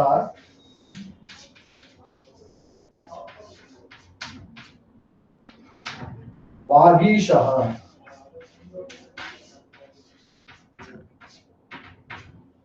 ಅಚ್ ಪ್ಲಸ್ ಅಂತಃ,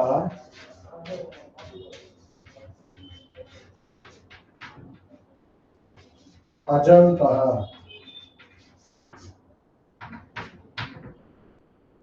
ಸು ಪ್ಲಸ್ ಅಂತಃ,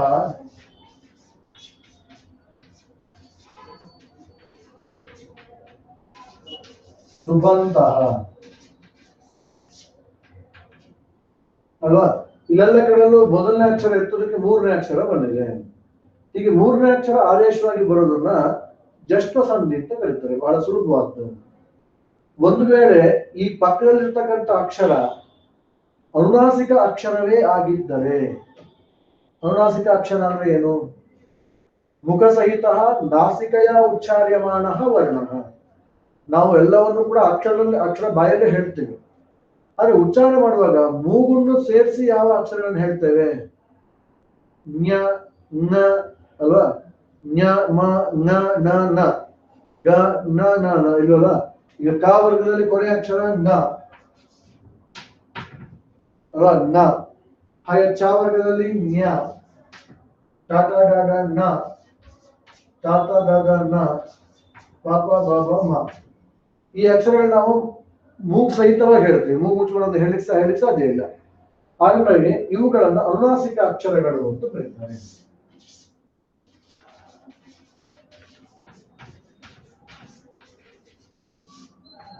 ಅನುನಾಸಿಕ ಅಕ್ಷರ.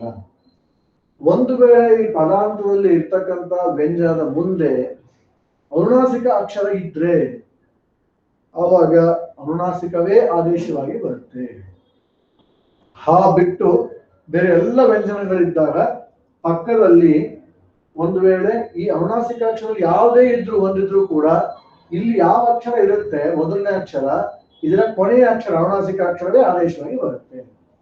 ಈಗ ನಾವೇ ನೋಡಿ, ವಾಕ್ ಪ್ಲಸ್ ಈಶಃ ವಾಗೀಶಃ ಆಯ್ತಲ್ವಾ? ವಾಕ್ ಪ್ಲಸ್ ಮಯಃ,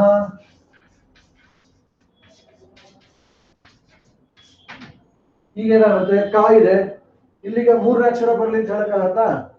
ಹೇಳಿಕ್ಕಾಗಲ್ಲ. ಇಲ್ಲಿ ಕಾಗೆ ಬಂದು ಇಲ್ಲಿ ಮೂರನೇ ಅಕ್ಷರ ಬಂದ್ರೆ ವಾಗೀಶಃ ಇದ್ದಾಗೆ ವಾಗ್ಮಯ, ಕಾಗೆ ಗಾ ಬಂದು ವಾಗ್ಮಯ ಅಂತ ಆಗುತ್ತಾ? ಆಗೋದಿಲ್ಲ. ಯಾಕಂದ್ರೆ ಇಲ್ಲಿ ಒಂದು ಅನುನಾಸಿಕ ಅಕ್ಷರ ಮ, ಅನುನಾಸಿಕ ಅಕ್ಷರ ಇದ್ದಾಗ ಅನುನಾಸಿಕವೇ ಆದೇಶವಾಗಿ ಬರುತ್ತೆ. ಕಾದ ಅನುನಾಸಿಕ ಅಕ್ಷರ ಯಾವುದು? ಕ ಕ ಗ ಗ ನ ಅಲ್ಲ ಕೊನೆ ಅಕ್ಷರ, ಅದೇ ಬರುತ್ತೆ ವಾಂಗ್ಮಯ. ವಾಂಗ್ಮಯ ಅಂತ ಬರೀತೀವಿ. ಇದನ್ನ ಅನುನಾಸಿಕ ಸಂಧಿ ಅಂತ ಕರೀತಾರೆ. ಷಟ್ ಪ್ಲಸ್ ಮಾತರಃ, ಷಟ್ ಪ್ಲಸ್ ಮಾತರಃ, ಷಣ್ಮಾತರಃ, ಷಣ್ಮಾತರಃ ಅಂತ ಇಲ್ಲಿ ಕೆಳಗೆ ನ ಬರುತ್ತೆ. ಯಾಕೆ? ನ ಕೊನೆ ಅಕ್ಷರ, ಇಲ್ಲಿ ಅನುನಾಸಿಕ ಅಕ್ಷರ ಮ ಇದೆ, ಆದ್ರಿಂದಾಗಿ. ಅಂದ್ರೆ ಯಾವಾಗ್ಲೂ ವ್ಯಂಜನ ಸಂಧಿ ಮಾಡ್ಬೇಕಾದ್ರೆ ಈ ಕಡೆ ಕ ಚ ಟ ತ ಪ ಯಾವ್ದಾದ್ರು ಅಕ್ಷರ ಕೊನೆಯಲ್ಲಿ ಇದ್ರೆ ಪಕ್ಕದಲ್ಲಿ ಯಾವ ಅಕ್ಷರ ಇದೆ, ಪಕ್ಕದಲ್ಲಿ ಒಂದ್ ವೇಳೆ ಅನುನಾಸಿಕ ಅಕ್ಷರ ಇದ್ರೆ ಅನುನಾಸಿಕ ಸಂಧಿ ಮಾಡ್ಬೇಕು. ಇದು ಅನುನಾಸಿಕ ಸಂಧಿ ಅಂತ ಇದ್ರೆ ಆಯಾ ಅಕ್ಷರದ ಕೊನೆಯ ಅಕ್ಷರವೇ ಆದೇಶವಾಗಿ ಬರುತ್ತೆ. ಇಲ್ಲ ಅನುನಾಸಿಕ ಅಕ್ಷರ ಬಿಟ್ಟು ಬೇರೆ ಯಾವ್ದಾದ್ರು ವ್ಯಂಜನ ಸ್ವರ ಇದ್ರೆ ಅವಾಗ ಮೂರನೇ ಅಕ್ಷರ ಬರುತ್ತೆ. ಅದನ್ನ ಜಷ್ಟ ಸಂಧಿ ಅಂತ ಕರೀತಾರೆ. ವರ್ಗದ ಪದದ ಕೊನೆಯಲ್ಲಿ ವರ್ಗದ ಮೊದಲನೇ ಅಕ್ಷರ ಇರುತ್ತೆ. ಅಕ್ಷರ ಇದ್ದು ಪಕ್ಕದಲ್ಲಿ ಯಾವ್ದಾದ್ರು ಸ್ವರಾಕ್ಷರವೋ ಅಥವಾ ವ್ಯಂಜನಾಕ್ಷರವೋ ಏನೇ ಇದ್ರೂ ಕೂಡ ಇದಕ್ಕೆ ಮೊದಲನೇ ಅಕ್ಷರಕ್ಕೆ ಮೂರನೇ ಅಕ್ಷರ ಬಂದ್ರೆ ಜಷ್ಟ ಸಂಧಿ. ಪಕ್ಕದಲ್ಲಿ ಅನುನಾಸಿಕ ಅಕ್ಷರ ಇದ್ರೆ ಐದನೇ ಅಕ್ಷರವೇ ಬರುತ್ತೆ, ಅದೇ ಅನುನಾಸಿಕ ಸಂಧಿ. ಮೂರನೇ ಅಕ್ಷರ ಬಂದ್ರೆ ಜಷ್ಟ ಸಂಧಿ, ಐದನೇ ಅಕ್ಷರ ಬಂದ್ರೆ ಅನುನಾಸಿಕ ಸಂಧಿ. ಇಷ್ಟೇ ವ್ಯತ್ಯಾಸ. ಅನುನಾಸಿಕ ಸಂಧಿ ಯಾವಾಗ ಆಗುತ್ತೆ ಅಂದ್ರೆ ಕನ್ಫ್ಯೂಸ್ ಆಗುತ್ತೆ ನಮ್ಗೆ. ಹಾಗಾದ್ರೆ ಮೊದಲನೇ ಅಕ್ಷರಕ್ಕೆ ಮೂರನೇ ಅಕ್ಷರ ಬರೀಬೇಕಾ ಐದನೇ ಅಕ್ಷರ ಬರೀಬೇಕಾ ಗೊತ್ತಾಗದೆ ಹೆಂಗಿದ್ರೆ ಪಕ್ಕದಲ್ಲಿ ಯಾವ ಅಕ್ಷರ ಇರುತ್ತೆ ನೋಡ್ಬೇಕು. ಪಕ್ಕದಲ್ಲಿ ಅನುನಾಸಿಕ ಅಕ್ಷರ ಇದ್ರೆ ಅನುನಾಸಿಕ ಸಂಧಿ ಐದನೇ ಅಕ್ಷರ ಬರುತ್ತೆ. ಪಕ್ಕದಲ್ಲಿ ಅನುನಾಸಿಕ ಇಲ್ಲ ಅಂದ್ರೆ ಮೂರನೇ ಅಕ್ಷರ ಬರುತ್ತೆ, ಜಸ್ಟ್ ಸಂಧಿ ಆಗುತ್ತೆ ಅಲ್ವಾ? ಈಕ್ವಲೆಂಟ್ ಎರಡು ಒಂದೇ ರೀತಿ ಇದೆ. ಕಾಗೆ ಗಾನು ಬರುತ್ತೆ, ಗಾನು ಬರುತ್ತೆ. ಯಾವ ಬರಬೇಕು ಅಂದ್ರೆ ಪಕ್ಕದಲ್ಲಿ ಯಾವ ಅಕ್ಷರ ಡಿಪೆಂಡ್ ಆಗುತ್ತೆ. ಎರಡು ಸಂಧಿ ನೋಡಿ, ಜಸ್ಟ್ ಸಂಧಿ ಅನುನಾಸಿಕ ಸಂಧಿ ಅಂತ ಹೇಳ್ತಾರೆ. ಅರ್ಥ ಆಗ್ತಿದೆಯಲ್ವಾ? ಅರ್ಥ ಆಗಿದೆ. ಅದೇ ರೀತಿ ಇನ್ನೆರಡು ಸಂಧಿಗಳು ಶುತ್ವ ಮತ್ತು ಷ್ಟುತ್ವ ಸಂಧಿ ಅಂತ ಇದೆ.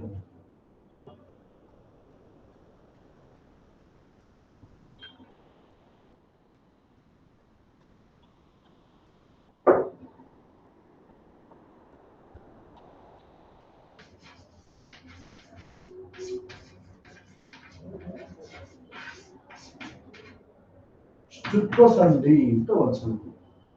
ಏನು ಶು ಅಂದ್ರೆ ಶ ಅಂದ್ರೆ ಶಕಾರ, ಶ ಅನ್ನೋ ಒಂದು ಅಕ್ಷರ ಅಂತ. ಚೂ ಅಂದ್ರೆ ಸಂಸ್ಕೃತ ವ್ಯಾಕರಣ ಪಾಣಿನಿಯ ಒಂದು ನಿಯಮ ಇದೆ. ವ್ಯಂಜನಾಕ್ಷರ ಬರೆದು ವರ್ಗದ ಮೊದಲನೇ ಅಕ್ಷರವನ್ನ ಬರೆದು ಕೆಳಗೆ ಹೂ ಅಂತ ಉಕಾರ ಬರೆದ್ರೆ ಆ ಇಡೀ ವರ್ಗ ಅಂತ ಅರ್ಥ ಇಟ್ಕೊಳ್ಳಿ ಅಂತ ಒಂದು ನಿಯಮ ಇದೆ. ಹಾಗಾಗಿ ಶ ಚು ಅಂದ್ರೆ ಚ ಚ ಜ ಜ ಜ್ಞ ಅಂತ ಅರ್ಥ. ಚ ಜ ಜ ಜ್ಞ ಇಷ್ಟು ಅಕ್ಷರಗಳಿಗೆ ಈ ಇಷ್ಟು ಅಕ್ಷರಗಳೇ ಆದೇಶವಾಗಿ ಬರುತ್ತೆ. ಯಾವಾಗ ಅಂದ್ರೆ ಸ್ತೂ ಇದ್ದಾಗ ಸಕಾರ ತವರ್ಗಕ್ಕೆ ಸ ತ ಸ ದ ಧ ನ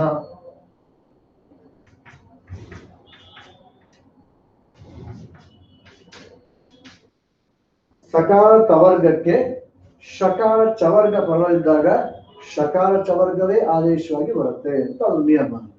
ಸ್ತೋಹೋ ಶುನಾಶ್ಚುಹು ಅಂತ ಹೇಳ್ತಾರೆ. ಸಕಾರ ತವರ್ಗ ಸ ತ ತ ದ ಧ ನ ಶ ಚ ಚ ಜ ಝ ಞ ಅಂತ ಇದೆ. ಹೇಗೆ ಅಂದ್ರೆ ಈಗ ನೋಡಿ ನೋಡೋಣ. ರಾಮಸ್ ಪ್ಲಸ್ ಶೇತೆ ಅಂತ ಇದೆ.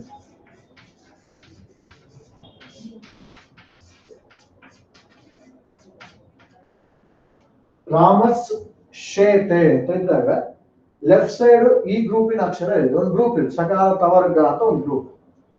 ಈ ಗ್ರೂಪ್ ನ ಅಕ್ಷರ ಇರಬೇಕು. ಪಕ್ಕದ ರೈಟ್ ಸೈಡ್ ಅಲ್ಲಿ ಈ ಗ್ರೂಪ್ ಇಂದ ಯಾರೋ ಒಬ್ರು ಇರಬೇಕು. ಶಕಾರ ಚವರ್ಗದಿಂದ ಶ ಇದೆ ಅಲ್ಲ. ಈ ಗ್ರೂಪ್ ಇಂದ ಮೊದಲನೇದೇ ಇದೆ, ಈ ಗ್ರೂಪ್ ಇಂದ ಫಸ್ಟ್ ಇಂದ ಇದೆ. ಇದರ ನಂಬರ್ಸ್ ಈ ಗ್ರೂಪ್ ಇಂದ ಮೊದಲನೇದು ಎರಡನೇದು ಅಂತ ಅರ್ಥ.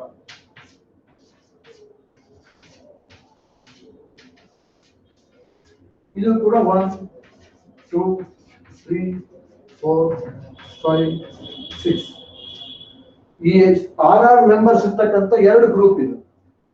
ಇಲ್ಲಿ ಯಾವಾಗ ಈ ಗ್ರೂಪ್ ಇಂದ ಒಂದು ಅಕ್ಷರ ಇರಬೇಕು. ಯಾವ್ದು ಇರ್ಬೋದು 1 2 3 4 5 6 ಅಲ್ಲಿ ಯಾವ್ದು ಇರ್ಬೋದು. ಈ ಕಡೆಗೂ ಕೂಡ ಅಷ್ಟೇ. ಈ ಗ್ರೂಪ್ ನಲ್ಲೂ ಕೂಡ ಈ ಕಡೆ ಒಂದು ಮೊದಲನೇ ಅಕ್ಷರ ಈ ಗ್ರೂಪ್ ಇಂದ ಯಾವ ಅಕ್ಷರ ಬೇಕಾದ್ರೂ ಇರ್ಬೋದು. ಒಟ್ಟಲ್ಲಿ ಇದು ಲೆಫ್ಟ್ ಸೈಡ್ ಇಂದ ಈ ಗ್ರೂಪ್ ಆಗಿರ್ಬೇಕು, ರೈಟ್ ಸೈಡ್ ಈ ಗ್ರೂಪ್ ಆಗಿರ್ಬೇಕು. ಹೀಗಿದ್ದಾಗ ಮೊದಲನೇ ಅಕ್ಷರವೇ ಆದೇಶವಾಗಿ ಬರುತ್ತೆ ಈ ಗ್ರೂಪ್ ಇದ್ದು. ಈ ಗ್ರೂಪ್ ಅಲ್ಲಿ ಯಾವ್ದಿದೆ ಮೊದಲನೇ ಅಕ್ಷರ ಇದ್ರೆ ಈ ಗ್ರೂಪ್ ಮೊದಲನೇ ಅಕ್ಷರನೇ ಬರ್ಬೇಕು ಅಲ್ಲಿಗೆ. ಆದ್ರೆ ಸಾಗೆ ಶ ಬರುತ್ತೆ. ರಾಮಶ್ರೇಷ್ಠಃ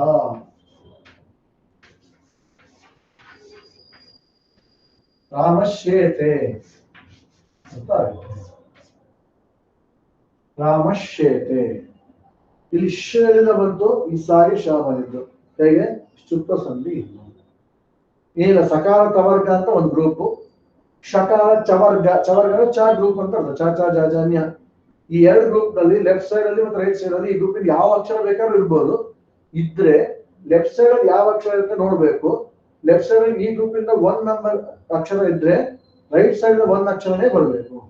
ಒಂದ್ ವೇಳೆ ಇಲ್ಲಿ ಥ ಇದ್ದಿದ್ರೆ ಲೆಫ್ಟ್ ಸೈಡ್ ಅಲ್ಲಿ ಅದಕ್ಕೆ ಪಕ್ಕದಲ್ಲಿ ಯಾವ್ದಕ್ಕೆ ಇಲ್ಲಿ ಥಾಗೆ ಪಕ್ಕದಲ್ಲಿ ಜ್ಞಾನೇ ಬಂದಿರಲಿ, ಆದೇಶ ಬರೋ ಅಕ್ಷರ ಯಾವ್ದು ಬರ್ಬೇಕು ಅಂದ್ರೆ ಥಾಗೆ ಛಾನೆ ಬರ್ಬೇಕು. ಹೀಗೊಂದು ನಿಯಮ ಇದೆ. ಈಗ ನಾವು ನೋಡಿದ್ವಿ ಪಾಠದಲ್ಲಿ ಮೊನ್ನೆ ಸಪ್ತ ಪರೀಕ್ಷಾ ಅಲ್ಲಿ ಸ್ಮಯನ್ ಜಗ್ರಾಹ ಅಲ್ವಾ. ಸ್ಮಯನ್ ಜಗ್ರಾಹ ಅಂತ ನೋಡಿದ್ವಿ. ಸ್ಮಯನ್ ಅನ್ನಲ್ಲಿ ನ ಇದೆ, ಇಲ್ಲಿ ಈ ಗ್ರೂಪ್ ನ 6ನೇ ಅಕ್ಷರ ಇದೆ. ಇಲ್ಲಿ ಜಗ್ರಾಹ ಅಂತ ಇಲ್ಲಿ 4th ಅಕ್ಷರ ಇದೆ. ಒಟ್ಟು ಈ ಗ್ರೂಪ್ ಇಂದ ಒಂದು ಅಕ್ಷರ ಇದೆ, ಪಕ್ಕದಲ್ಲಿ ಆ ಗ್ರೂಪ್ ಇಂದ ಒಂದು ಅಕ್ಷರ ಇದೆ. ಈಗ ಇಲ್ಲಿ ಎಷ್ಟನೇ ಅಕ್ಷರ ಇದೆ 6th ಇದೆ ಅಲ್ವಾ. ಈಗ ಇದಕ್ಕೆ ಆದೇಶ ಬರೋದು ಏನ್ ಬರ್ಬೇಕು ಅಂದ್ರೆ ಈ ಗ್ರೂಪ್ ಇಂದ 6th ಅಕ್ಷರನೇ ಬರ್ಬೇಕು. ಏನಾಯ್ತು ಅವಾಗ ನ ಬದಲಿಗೆ ಜ್ಞ ಬರುತ್ತೆ. ಸ್ಮಯನ್ ಜಗ್ರಾಹ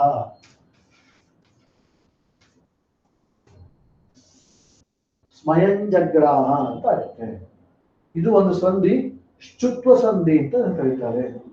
ಸ್ತೋಶ್ಚುನಾಶ್ಚುಹು ಅಂತ ರೂಲ್ಸ್ ಎಷ್ಟು ಶಾರ್ಟ್ ಕಟ್ ಹೇಳಿದ ನೋಡಿ. ಸ್ತೋಶ್ಚುನಾಶ್ಚುಹು ಅಷ್ಟೇ. ಸ್ತೋಹೋ ಚುನಾಯೋಗೆ ಶುಹು ಸ್ಯಾತ್. ಶಕಾರ ತವರ್ಗಕ್ಕೆ ಶಕಾರ ಚವರ್ಗ ಪದ್ಧತಿ ಬೇಕಾದ್ರೆ ಶಕಾರ ಚವರ್ಗವೇ ಆದೇಶವಾಗಿ ಬರುತ್ತೆ. ಶಕಾರ ಚವರ್ಗ ಏನು? ಶಕಾರ ತವರ್ಗ ಅಂತ ಒಂದು ಗ್ರೂಪ್, ಶಕಾರ ಚವರ್ಗ ಅಂತ ಒಂದು ಗ್ರೂಪ್. ಇದಕ್ಕೆ ಈ ಗ್ರೂಪ್ ಪದ್ಧತಿ ಬಂದಾಗ ಯಾವ ಅಕ್ಷರ ಎಷ್ಟನೇ ಅಕ್ಷರ ಇದೆಯೋ ಅಷ್ಟನೇ ಅಕ್ಷರನೇ ಆ ಕಡೆ ಬರ್ಬೇಕು ಅಂತ ನಿಯಮ. ಅರ್ಥ ಆಗಿದೆ ಶುತ್ವ ಸಂಧಿ? ಇದು ಗೊತ್ತಾಗಿದ್ರೆ ನೆಕ್ಸ್ಟ್ ಇದೇ ತಗೊಂಡು ಇನ್ನೊಂದು ಸಂಧಿ ಇದೆ ಶುತ್ವ ಸಂಧಿ ಅಂತ ಇದೆ. ಅದನ್ನು ಕೂಡ ನೋಡೋಣ ಮುಂದಿನ ತರಗತಿಯಲ್ಲಿ. ಅರ್ಥ ಆಗಿದೆ ಇಷ್ಟು? ಓಕೆ, ನೋಡ್ಕೊಳ್ಳಿ. ನಿಮ್ಮ ಟೆಕ್ಸ್ಟ್ ಬುಕ್ ಉದಾಹರಣೆಗಳಿದೆ, ಅದಕ್ಕೆ ಬೇಕಾದಂತೆ ಅವಾಗ ನೋಡ್ಕೊಳ್ಳಿ, ಅಭ್ಯಾಸ ಮಾಡಿ. ಆ ಪಾಠವನ್ನು ಕೂಡ ಓದ್ಕೊಳ್ಳಿ. ನೆಕ್ಸ್ಟ್ ಆ ಪಾಠವನ್ನು ಕಂಪ್ಲೀಟ್ ಮಾಡೋಣ. ಇನ್ನೊಂದು ಸಂಧಿ ಕೂಡ ನೋಡೋಣ.